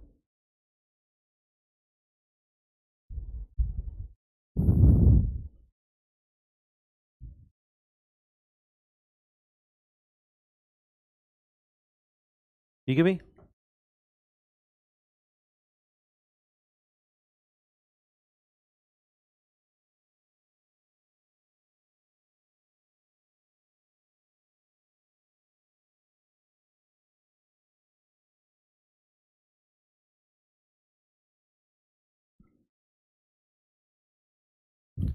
तो जो पेनेट्रेशन पहले सोडियम मैग्नीशियम एल्यूमिनियम में लग रहा था, अगर आप फर्स्ट आयोनाइजेशन एनर्जी लिखते हो तो इनके अंदर पेनेट्रेशन लगेगा, दोनों के अंदर, क्योंकि आप उस कॉन्फ़िगरेशन से पहला इलेक्ट्रॉन निकालने जाओगे ऑब्वियसली। जब आप सेकंड आयोनाइजेशन एनर्जी लिखोगे तो इनके अंदर कॉन्फ़िगर पेनेट्रेशन पावर लगेगा। हाँ, IE2 है ये। ठीक है भाई।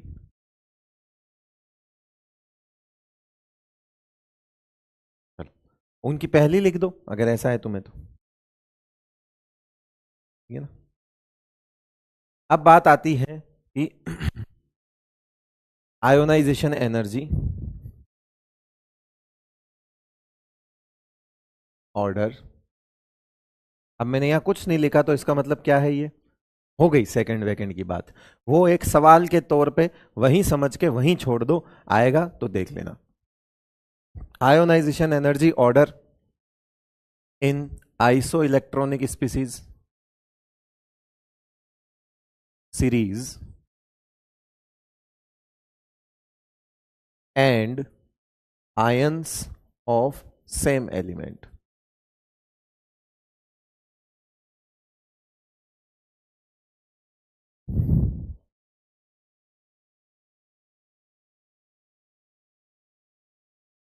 ठीक है भाई।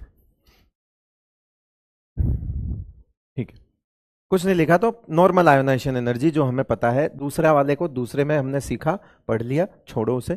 अब मैंने यहां लिख दिया बेटा क्या? आइसो इलेक्ट्रॉनिक स्पीसीज पहले, है ना, आइसो इलेक्ट्रॉनिक।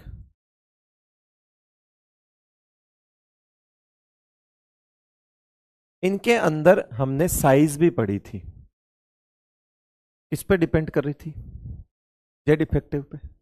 इनके अंदर सारा दारोमदार किसका चलता है? जेड इफेक्टिव का। इसीलिए मैंने पहले ही जेड इफेक्टिव में आइसो इलेक्ट्रॉनिक सीरीज सिखा दी थी। सारा दारोमदार किसका चलता है जल्दी बताओ? जेड इफेक्टिव का चलता है कि नहीं चलता है? ठीक है, तो इसका मतलब है आइसो इलेक्ट्रॉनिक स्पीसीज अगर हम बोल रहे हैं तो वो जेड इफेक्टिव से ही हम सारा आंसर करना है। तो सारा आंसर अगर हम यहां करेंगे तो हम मान लीजिए यहां पे N3 minus O2 minus F minus, है ना, Na प्लस और Mg2 प्लस लिख दिया मैंने इसको, है ना, और ये लो एल्यूमिनियम 3+ भी लिख दिया मैंने इसको। अब जरा लगाओ दिमाग कि ये देखो, मैं बार बार नहीं लिखूंगा कि इसमें कितने प्रोटॉन कितने इलेक्ट्रॉन, सब सब पता है, जाहिर सी बात है कि इसके अंदर प्रोटॉन से ज्यादा इलेक्ट्रॉन है ना, इसमें और थोड़े कम है, मतलब इसमें कम है, इसमें और कम है, इसमें और कम है, इसमें और कम है, इन सब में 10 इलेक्ट्रॉन ही है।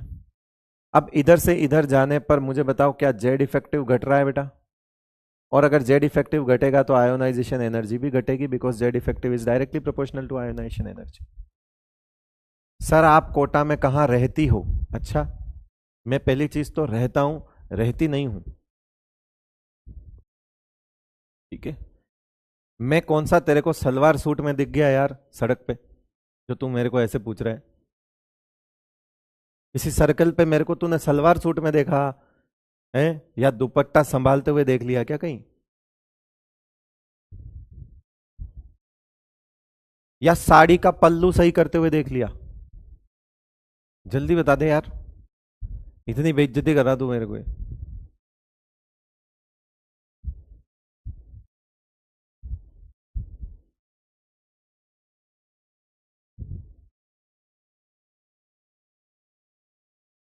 अच्छा, उल्टा लिख दिया मैंने। इधर से इधर जेड इफेक्टिव बढ़ेगा, इधर एरो देखा नहीं मैंने, प्लस इधर है। इधर जेड इफेक्टिव बढ़ेगा तो आयोनाइजेशन एनर्जी भी बढ़ेगी। हाँ, रिलेशन तो सही था ना, बढ़ने पे बढ़ेगी, वहां घटने पे घट रही थी। ठीक है, अभी ठीक है। हद दे। सर आप कोटा में कहाँ रहती हो? हद हो गई यार, क्या पता नहीं, अजीब सा ही समझा ही क्या पता। हम्म?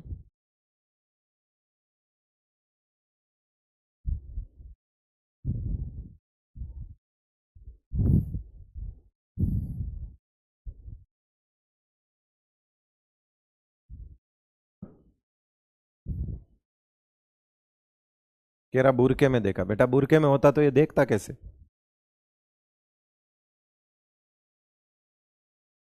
इसीलिए मैंने ऑप्शन में से हटा दिया बुरखा, क्योंकि फिर तो ये पहचान नहीं पाता ना मेरे को। इसने देखा है और ये बोल रहा है कि मैं, मेरे को, मुझे देखा है, तो फिर मतलब इसका मतलब है कि मैं साड़ी या उसमें सलवार सूट में रहा होऊंगा। ठीक है बेटा, ठीक है, मान गया तेरी बात। थोड़ा सेंस वाली बात तो किया करो, कॉमन सेंस तुम्हारे अंदर है ही नहीं मतलब। आइसो इलेक्ट्रॉनिक हो गया, फिर है ions of the same element.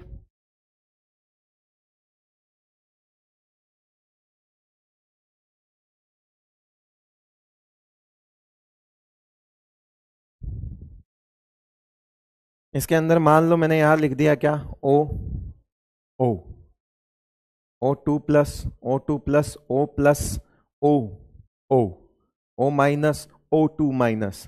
जरा देख के बता इधर से इधर क्या जेड इफेक्टिव घट रहा है? यस। क्या आयोनाइजेशन एनर्जी घटेगी? यस।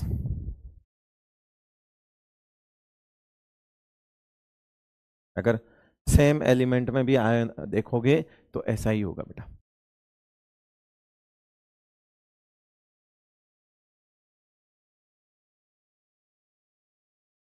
कह रहे मोहिना, मोहिनी मैम, मोहिता मैम, सही है। इन्हें यही खुशियां देता है पता है, ये बड़े हो गए हैं, इनके 2-2 साल से गर्लफ्रेंड है, बॉयफ्रेंड है, इतने बड़े हो गए हैं, उनसे बात करते हैं फ्यूचर की कि ऐसा करूंगा वैसा करूंगा, मगर इन्हें मजा आज भी हाथी चींटी वाले चुटकुलों में आता है।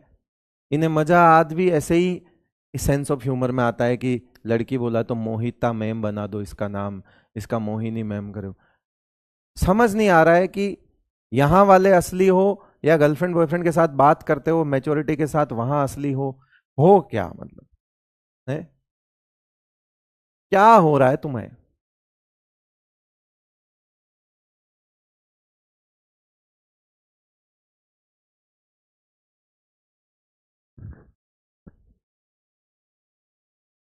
एक कह रहा है कि सर वो बंगाली था इसलिए ऐसा पूछा है कि कोटा में कहाँ रहती हूँ। भाई वो बंगाली है, अच्छी बात है, मैं रिस्पेक्ट करता हूं, मगर मैं छोरी नहीं हूं यार।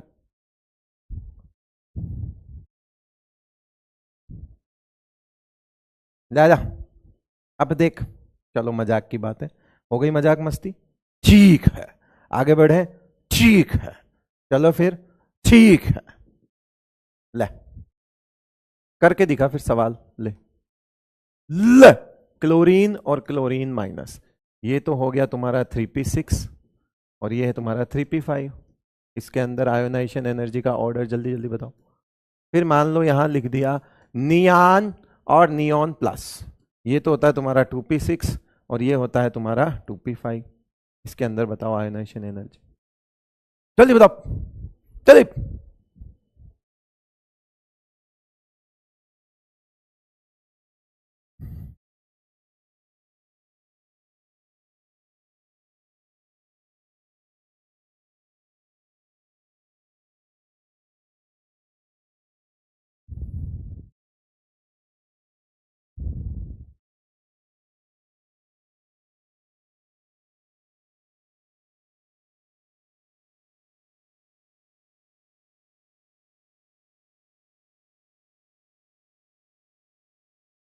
आएंगे आएंगे, अभी रुको।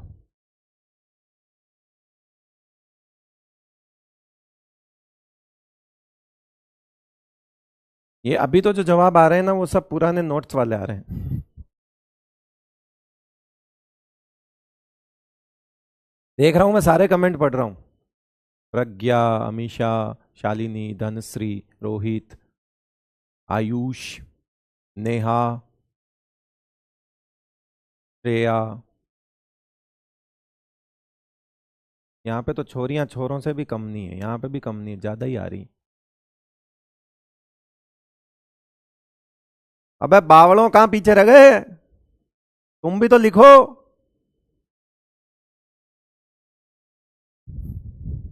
लो,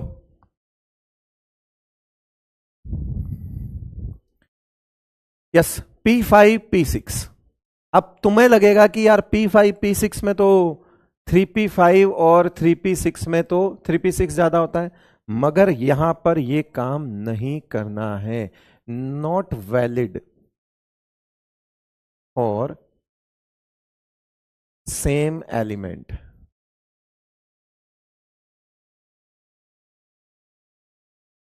कंसिडर ओनली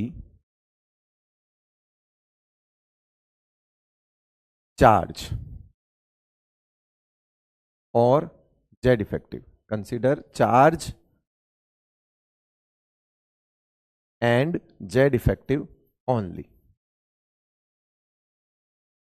ये तुम्हें सिर्फ कंफ्यूज करने के लिए दिया जाएगा मेन एग्जाम में कि Cl का कॉन्फ़िगरेशन 3p5 होता है, Cl माइनस का 3p6 होता है, बताइए किसकी आयोनाइजेशन एनर्जी ज्यादा होगी। तुम तुरंत उसमें Cl माइनस कर दोगे, कह रहे 3p6 हो गया ना, स्टेबल कॉन्फ़िगरेशन हो गया।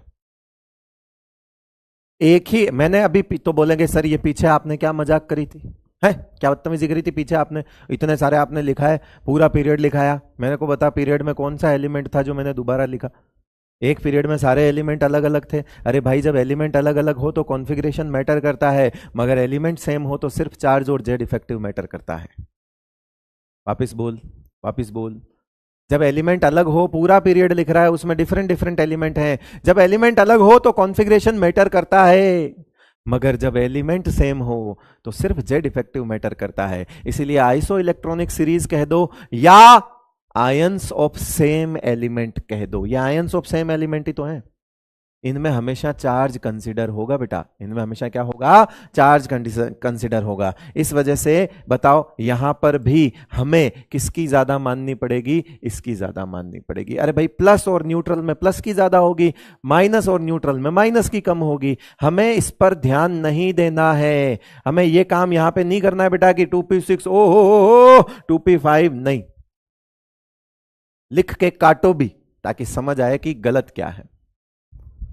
ठीक है, तो इसीलिए ये गलती कभी करनी ही नहीं है हमें, क्योंकि अगर हम ये गलती कर देंगे तो हम अल्टीमेटली ये बोल देंगे कि फर्स्ट आयोनाइजेशन एनर्जी से सेकंड आयोनाइजेशन एनर्जी कम होती है।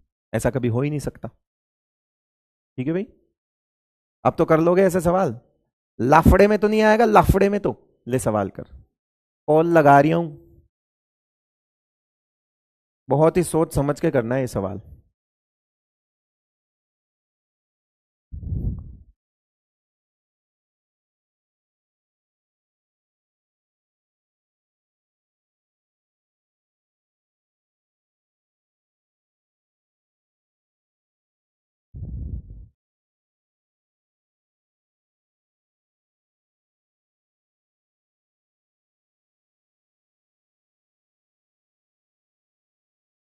सर आप रवि तेजा जैसे लगते हो।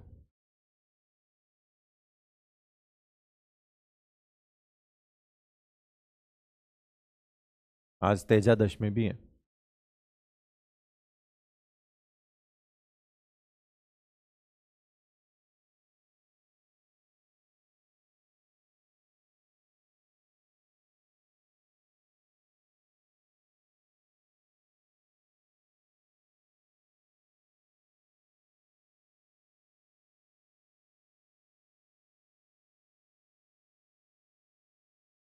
कह रहे हैं सर जयपुर में रहते हैं।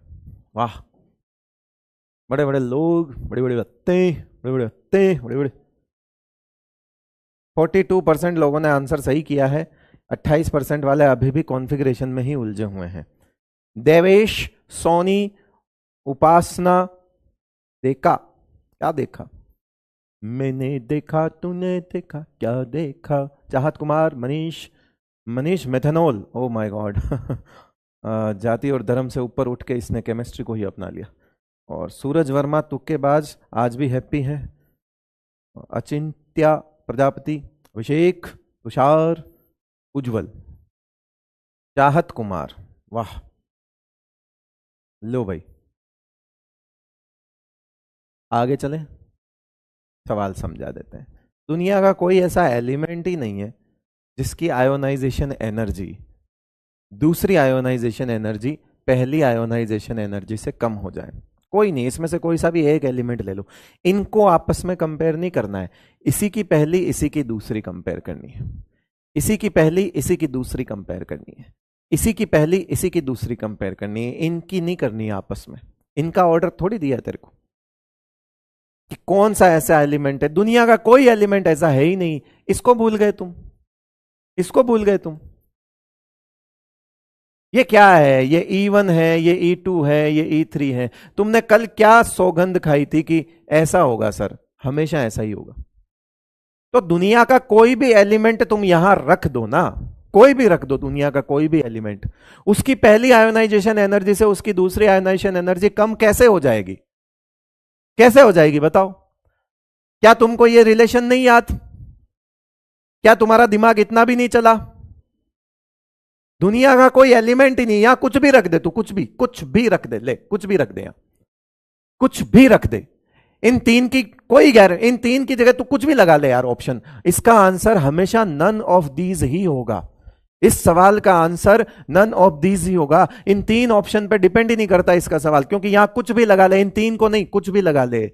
एक से ज्यादा दूसरी, दूसरी से ज्यादा तीसरी होगी। दुनिया का कोई ऐसा एलिमेंट ही नहीं है जिसकी दूसरी आयोनाइजेशन एनर्जी उसी की पहली आयोनाइजेशन एनर्जी से कम हो। पॉसिबल ही नहीं है।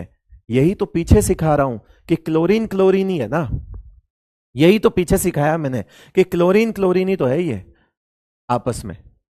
तो अब इसकी फर्स्ट सेकंड सब कम ज्यादा कैसे होगी मुझे बताओ, है ना? इसको पहली मान ले, ये दूसरी हो गई, ऐसे मान ले। इसकी पहली मान ले, ये दूसरी हो गई, ऐसे मान ले। बात वही है, दुनिया का कोई ऐसा एलिमेंट है ही नहीं जिनकी तू ये बोल दे कि सेकंड जो है वो कम हो जाए। कैसे होगा? अब समझ आया? सर नियोन में 2p6 होता है, अभी भी वो उलझा हुआ है। बेटा तेरा काम स्पैमिंग करना है तो स्पैमिंग करना। मैंने जब यहां लिखा, ये तेरे को दिख रहा है ना, या लाल कलर नजर नहीं आता तुझे? लाल नजर नहीं आता क्या? लाल नजर नहीं आता क्या बेटा? क्या लिखा है यहां पे? और ये दोनों के लिए लिखा है भाई। यार एक काम करो, इसको क्या तुम कहां से यार, ये यार ये इसके लिए भी लिखा हुआ है, माफ कर दे यार। उसके लिए नहीं, इसके लिए भी लिखा हुआ है। Not valid for same element ions, है ना? आयंस के लिए, ये सेम एलिमेंट के आयंस के लिए कॉन्फ़िगरेशन वैलिड नहीं होता। कॉन्फ़िगरेशन मत देख, वहां पे चार्ज देख, चार्ज सीधा बता, जीरो और प्लस में से प्लस की ज्यादा होगी ना? पूछ रहे हैं यार।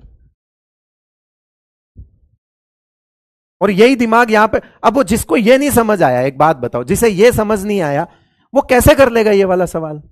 वो तो कर रहा होगा ऐसे बैठ के कि पहली का मतलब 2p6 है ना, दूसरी का मतलब 2p5।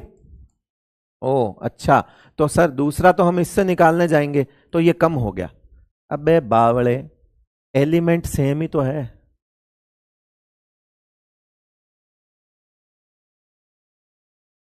फिर से वो वही कर रहा है। अरे जब सीधा सीधा शब्दों में कह रहा हूं कि एक ही एलिमेंट के आयंस की बात करनी है, वही तो पहली दूसरी तीसरी आयंस ही तो बन रहे हैं यार, वो इसमें से इलेक्ट्रॉन निकाल रहे हो तो हमें सिर्फ चार्ज देखना है, चार्ज चार्ज चार्ज। मेरे शब्द, मेरे मेरे होठ पढ़ो, होठ, चार्ज। और समझ आ रहा है? और कैसे समझाऊं? लिख के तो मैंने बता दिया, शायद उससे तो समझ नहीं आ रहा तुमको।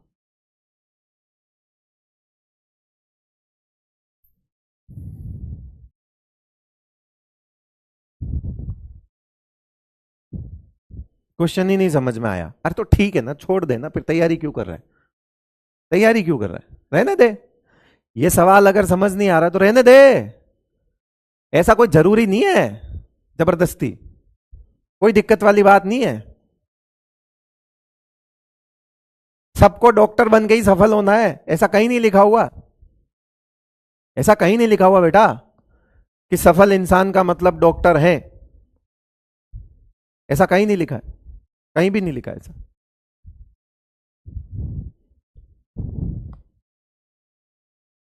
रहने देना, नहीं समझ आ रहा सवाल तो बुरा मानेगा, अभी मान ले फिर यार। सवाल समझ नहीं आया क्या? आसान सी भाषा में जवाब होता है कि सवाल समझ नहीं आया। सवाल को मैंने 50 बार समझा दिया, मैं समझा चुका हूं कि सवाल समझ नहीं है।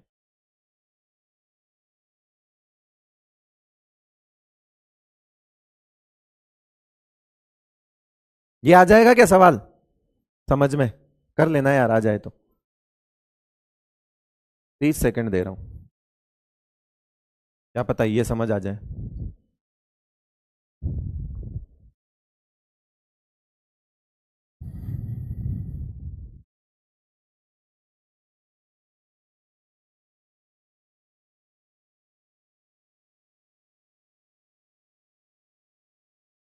कह रहे मतलब, लेकिन डॉक्टर का मतलब तो सफल होता है ना। हाँ, मान सकता हूं डिग्री में, लेकिन डॉक्टर बनने के बाद भी पैसा नहीं कमाएगा तो कैसा सफल है? बता। डॉक्टर बन गया एकदम थर्ड क्लास, कुछ नहीं आता है, कोई प्रैक्टिस नहीं है। मेडिकल कॉलेज में दाखिला होने का मतलब ये थोड़ी है कि तू सफल डॉक्टर, तेरे प्रोफेशन अच्छा चूज कर लिया, नो डाउट। अब तू वहां भी पढ़ेगा, अच्छा करेगा तो ही सफल होगा, तो ही पैसा कमाएगा।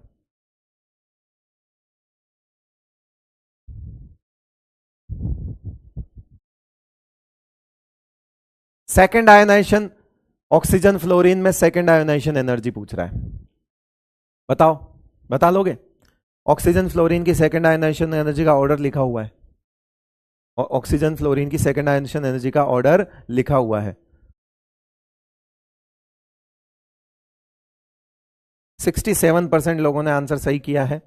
पहला वाला तो उनके शायद, अब पहले वाले जो होंगे ना, वो पहले वाले क्या कहेंगे पता है? फर्स्ट आंसर करने वाले, हमने सेकंड नहीं पढ़ा, ऐसे बोलेंगे वो। सर हमने सेकंड नहीं पढ़ा, गलती हो गई सर हमारे से। हाँ? अरे भाई पढ़ लेता तो। ऑक्सीजन और फ्लोरीन में फ्लोरीन ज्यादा होता है, नो डाउट, आयोनाइजेशन एनर्जी 1। लेकिन अगर आयोनाइजेशन एनर्जी 2 की बात करोगे तो फिर फ्लोरीन, ऑक्सीजन फ्लोरीन में ऑक्सीजन ज्यादा होगा, और पीछे करवा रखा है। अब रेस्पेक्टिवली पूछा है अगले ने तो ऑक्सीजन पहले और फ्लोरीन बाद में। अब ऐसा ऑप्शन ढूंढना है जिसमें पहली वैल्यू ज्यादा हो और दूसरी वैल्यू कम हो। ये है नहीं, ये है नहीं, ये होगा नहीं, उल्टा लिखा हुआ है, काट दो।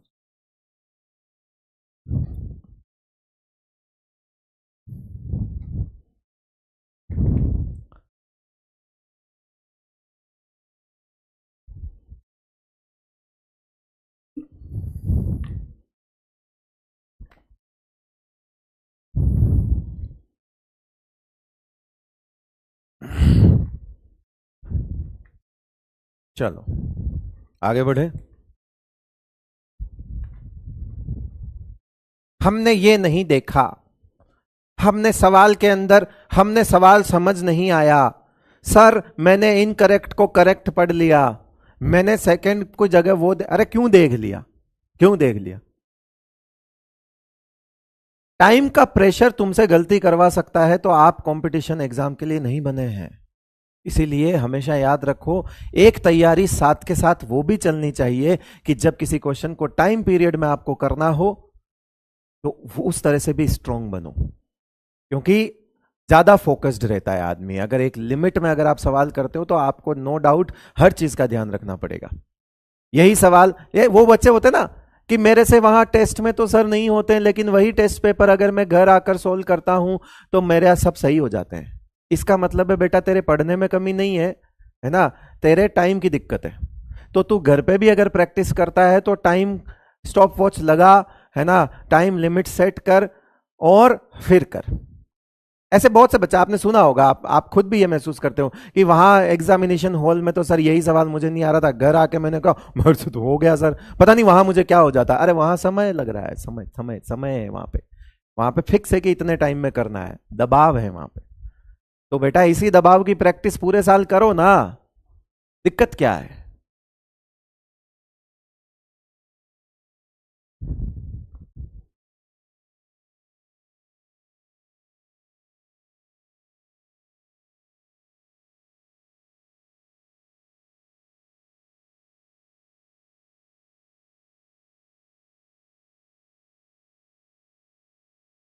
ये कर लोगे क्या? जहर है थोड़ा सा, चलो करो। 45 सेकंड दे देता हूं इसमें, इससे ज्यादा तो नहीं चाहिए। देख लेना क्या हिसाब किताब है भाई, लगाओ दिमाग। एम्स 2013 का सवाल है, करो करो करो।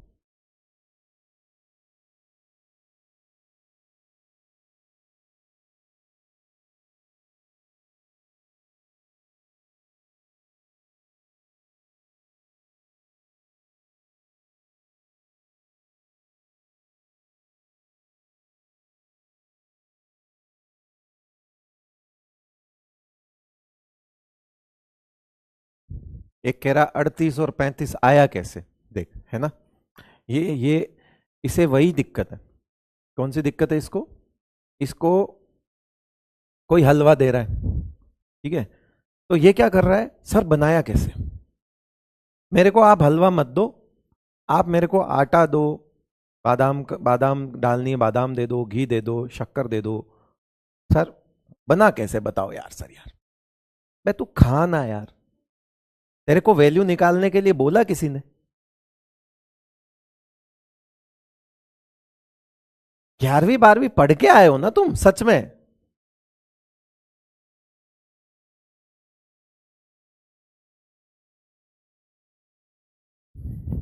11वीं में टीचर से सवाल नहीं पूछे तुमने, इसीलिए वो सवाल 11वीं वाले यहां पूछ रहे हो।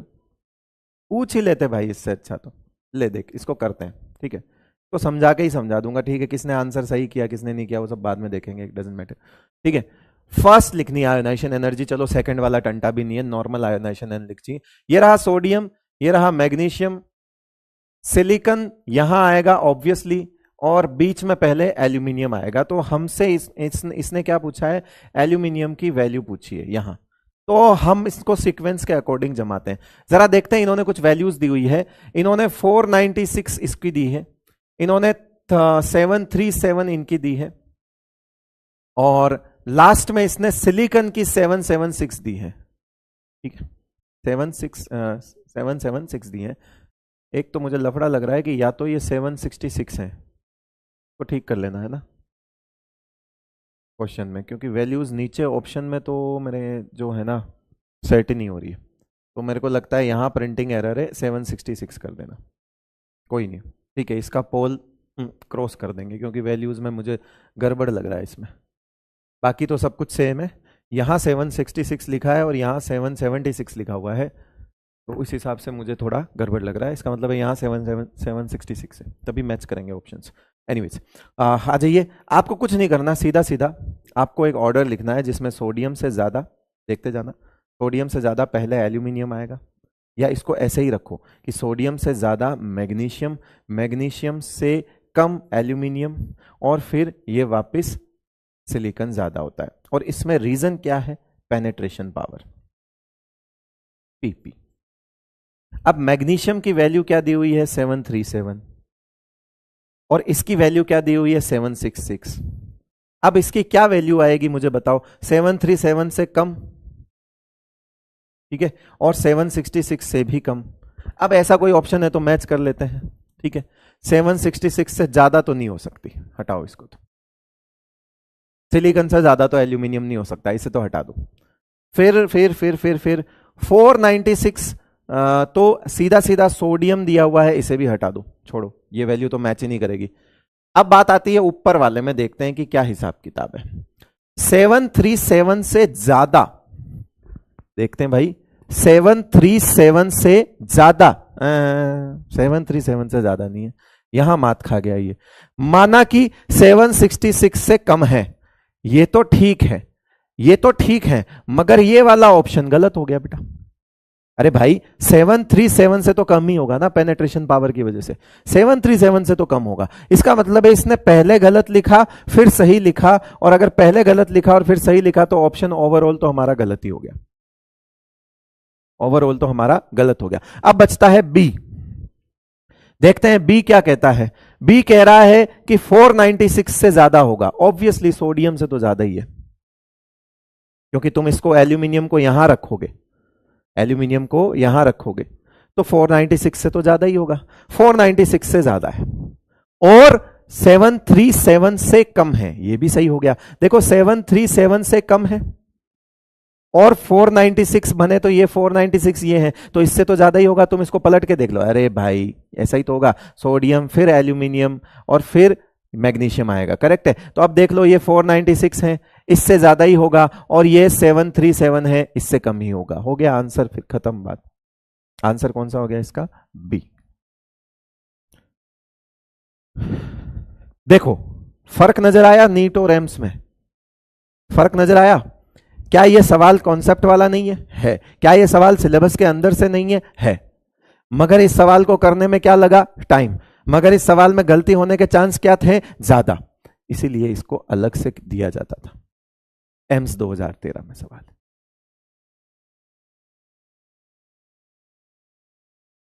देखते हैं कितने लोगों ने आंसर, आधे लोगों ने, लगभग 47% लोगों ने आंसर सही किया है। जो सबसे गलती होने के चांसेस थे वो मुझे पता है सी ऑप्शन में ही होंगे, तो ठीक है, लेकिन फिर भी 47% लोगों ने ध्यान रख के इसको पढ़ा। ईशान शर्मा, अंशुल, देवेश, और ठीक है भाई, डॉक्टर स्ट्रेंज भी आए हैं, बढ़िया बात है, अच्छी बात है। ये वाला तो तुम कर सकते हो, इसमें तो मुझे कोई दिक्कत ही नहीं है। ये बोलना मत कि आप होमवर्क डिस्कस नहीं करते हैं। नीट 2018, ये 2018, 19, 20, 21, 22, ये सब मतलब हो गया था कचरा, एक्चुअली मैं कहूं तो पेपर्स का हो गया था कचरा, मतलब यहां से कचरा स्टार्ट हो गया था। कुछ नहीं पूछते थे वो, सीधा सीधा पूछते थे। आने वाले टाइम पे और सिंपल करेंगे तो पता नहीं क्या पूछेंगे। फॉर्म भरवा देंगे, नाम पता एड्रेस, जाओ हो गया, मिल गया, ये वाला कॉलेज है तुम्हारा, निकलो यहां से।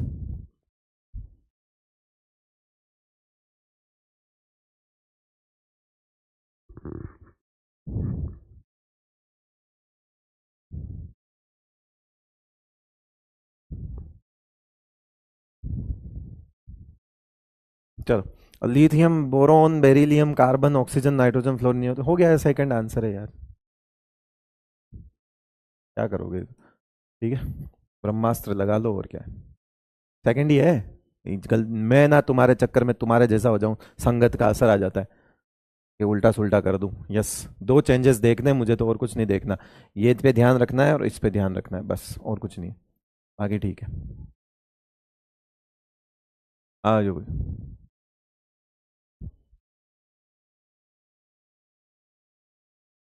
लिख देना, हमने इसकी सेकंड लिखी है, तुम फर्स्ट लिख लेना, फर्स्ट तो नॉर्मल होती है, लिख देना।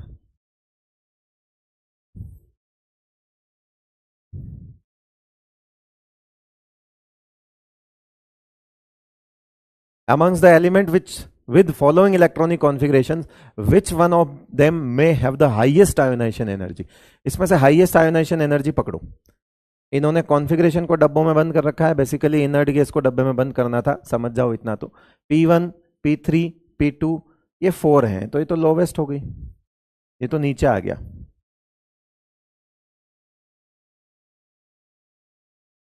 ये तो लोवेस्ट हो गई, इसे तो हटा दो। अब बचा P1 P3 P2, तो P1 P2 P3 में P3 सबसे ज्यादा होता है, ठीक है, ये कर दो। हाईएस्ट पूछा है ना, आंसर क्या हो गया बेटा, सी हो गया। ये करके बताओ।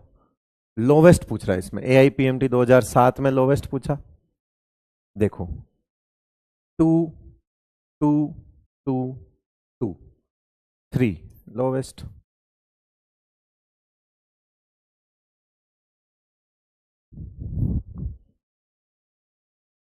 ठीक है भाई,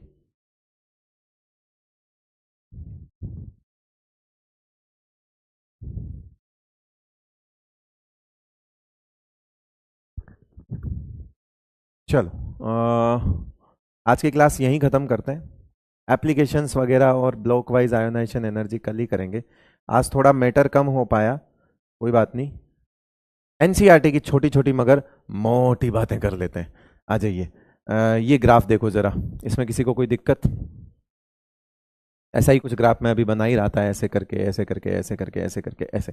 ये पहाड़ मैंने बनाए थे, ये हमारा है कुछ नहीं, सिंपल सा फंडा है ये, ठीक है। ये NS1 NS2 NP1 है ना, और उसके बाद NP2 NP3 NP4 NP5 और NP6, ये ऐसा है, ऐसा ग्राफ है, और कुछ भी नहीं है ना, ऐसा ही है। कल क्लास नहीं है, मेरी तो नहीं है, अपन तो नियम से चलने वाले हैं। ये तो ये ठीक है, इस ग्राफ को समझाने के लिए मुझे कोई ज़्यादा मशक्कत नहीं करनी है। हम बात करते हैं कुछ इसमें। The periodicity of the graph is quite striking, you will find maxima at the noble gases.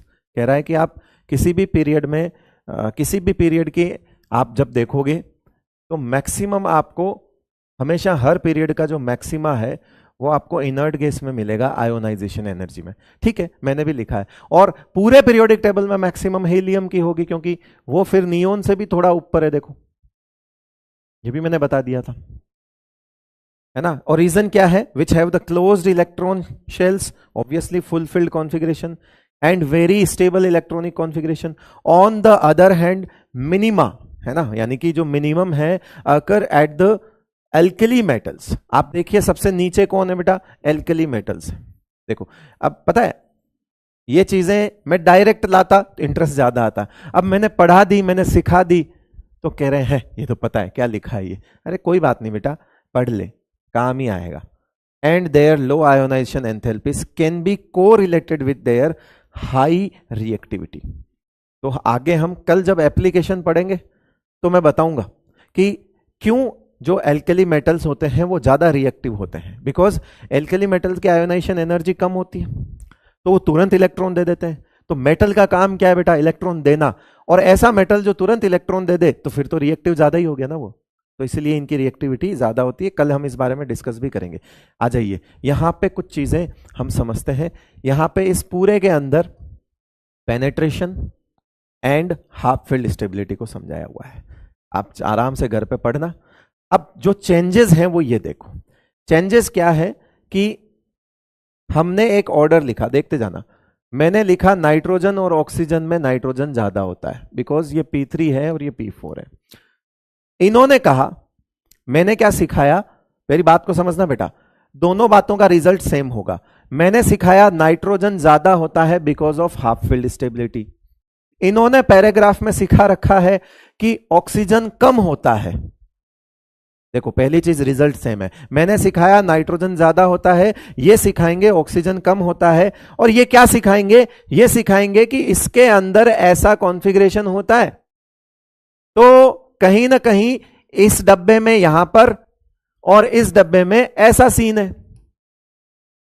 तो बोले यहां पे नंबर ऑफ इलेक्ट्रॉन्स क्या है, बोले 3 की जगह कितने हैं, 4 हैं। अब शेल तो ये भी 2p है और शेल ये भी 2p है, ये 3 इलेक्ट्रॉन से भरी हुई है, ये 4 इलेक्ट्रॉन से भरी हुई है। तो उन्होंने कहा कि इसके अंदर अल्टीमेटली सिग्मा क्या होगा, रिपल्शन क्या होगा, रिपल्शन क्या होगा बेटा, ज्यादा होगा। रिपल्शन ज्यादा होगा तो जेड इफेक्टिव क्या हो जाएगा, कम हो जाएगा, इसीलिए इसकी आयोनाइजेशन एनर्जी कम हो जाती है। जबकि ये आपको भी पता है कि हम ये बात डायरेक्ट ऐसे बोल सकते हैं हाफ फील्ड स्टेबल ये है इसलिए इसकी ज्यादा है, मगर उन्होंने हाफ फील्ड स्टेबिलिटी को कान घुमा के पकड़ा है और कुछ नहीं। उन्होंने कहा कि इसकी तो हाफ फील्ड है मगर इसमें रिपल्शन ज्यादा है, बोले इसमें P4 है और ये है वो है। अभी देखो आप, मैं बताता हूं कहां से शुरू करो, यहां से। अनदर एनोमली, एनोमली मतलब असंगत, मतलब चेंज इन ऑर्डर। असंगत मतलब जैसा नॉर्मली बढ़नी चाहिए थी बट क्यों चेंज हो गया। Is the smaller first ionisation enthalpy of oxygen compare to the nitrogen. कह रहे हैं ऑक्सीजन की नाइट्रोजन से कम क्यों होती है। This arises because in the nitrogen atom 3 2p electrons, ठीक है, कि नाइट्रोजन में 3 है 2p में, जबकि ऑक्सीजन में 2 of 4 2p electrons must occupy the same 2p orbitals, है ना। कह रहे हैं कि ऑक्सीजन में ऐसा है, ऑक्सीजन में ऐसा है कि 3 डब्बों में से एक डब्बा ऐसा होगा, 3 डब्बों में से एक डब्बा ऐसा होगा जिसमें 2 इलेक्ट्रॉन आएंगे आपस में, ठीक है भाई। 4 भरने तो ऐसे ही भरोगे, तो कह रहे हैं 3 में से एक डब्बा ऐसा होगा जिसमें हमें 4 भरने पड़ेंगे कि 2 of the 4 2p electron must occupy the same 2p orbital resulting in the increased electron repulsion. Consequently, it is easier to remove the 4th 2p electron from oxygen than it is to remove one of the 3 2p electrons from the nitrogen. कह रहे हैं कि बकवास लिख रखी है, सीधी बात है। कह रहे हैं कि इसमें से एक इलेक्ट्रॉन निकालना मुश्किल है और इसमें से एक इलेक्ट्रॉन, इसमें जो 4th इलेक्ट्रॉन है उसको निकालना आसान है, बिकॉज वो 4th जो है रिपल्शन झेल रहा होगा कहीं ना कहीं, तो ये कहीं ना कहीं ऐसा चाह रहा होगा कि जल्दी ले जा जल्दी ले जा, मैं भी P3 बन जाऊंगा। तो ऐसा कुछ नहीं है, घुमा फिरा के बात वही लिखी हुई है, समझ गए मेरे ख्याल से।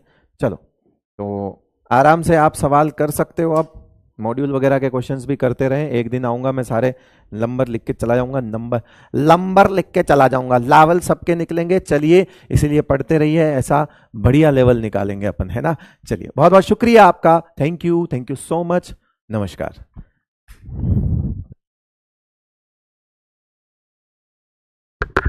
हंट्स रूल क्या है बेटा, थोड़ा लेट हो गया तू ये चीज पूछने के लिए, थोड़ा सा लेट है, कोई बात नहीं, वो कोई दिक्कत नहीं।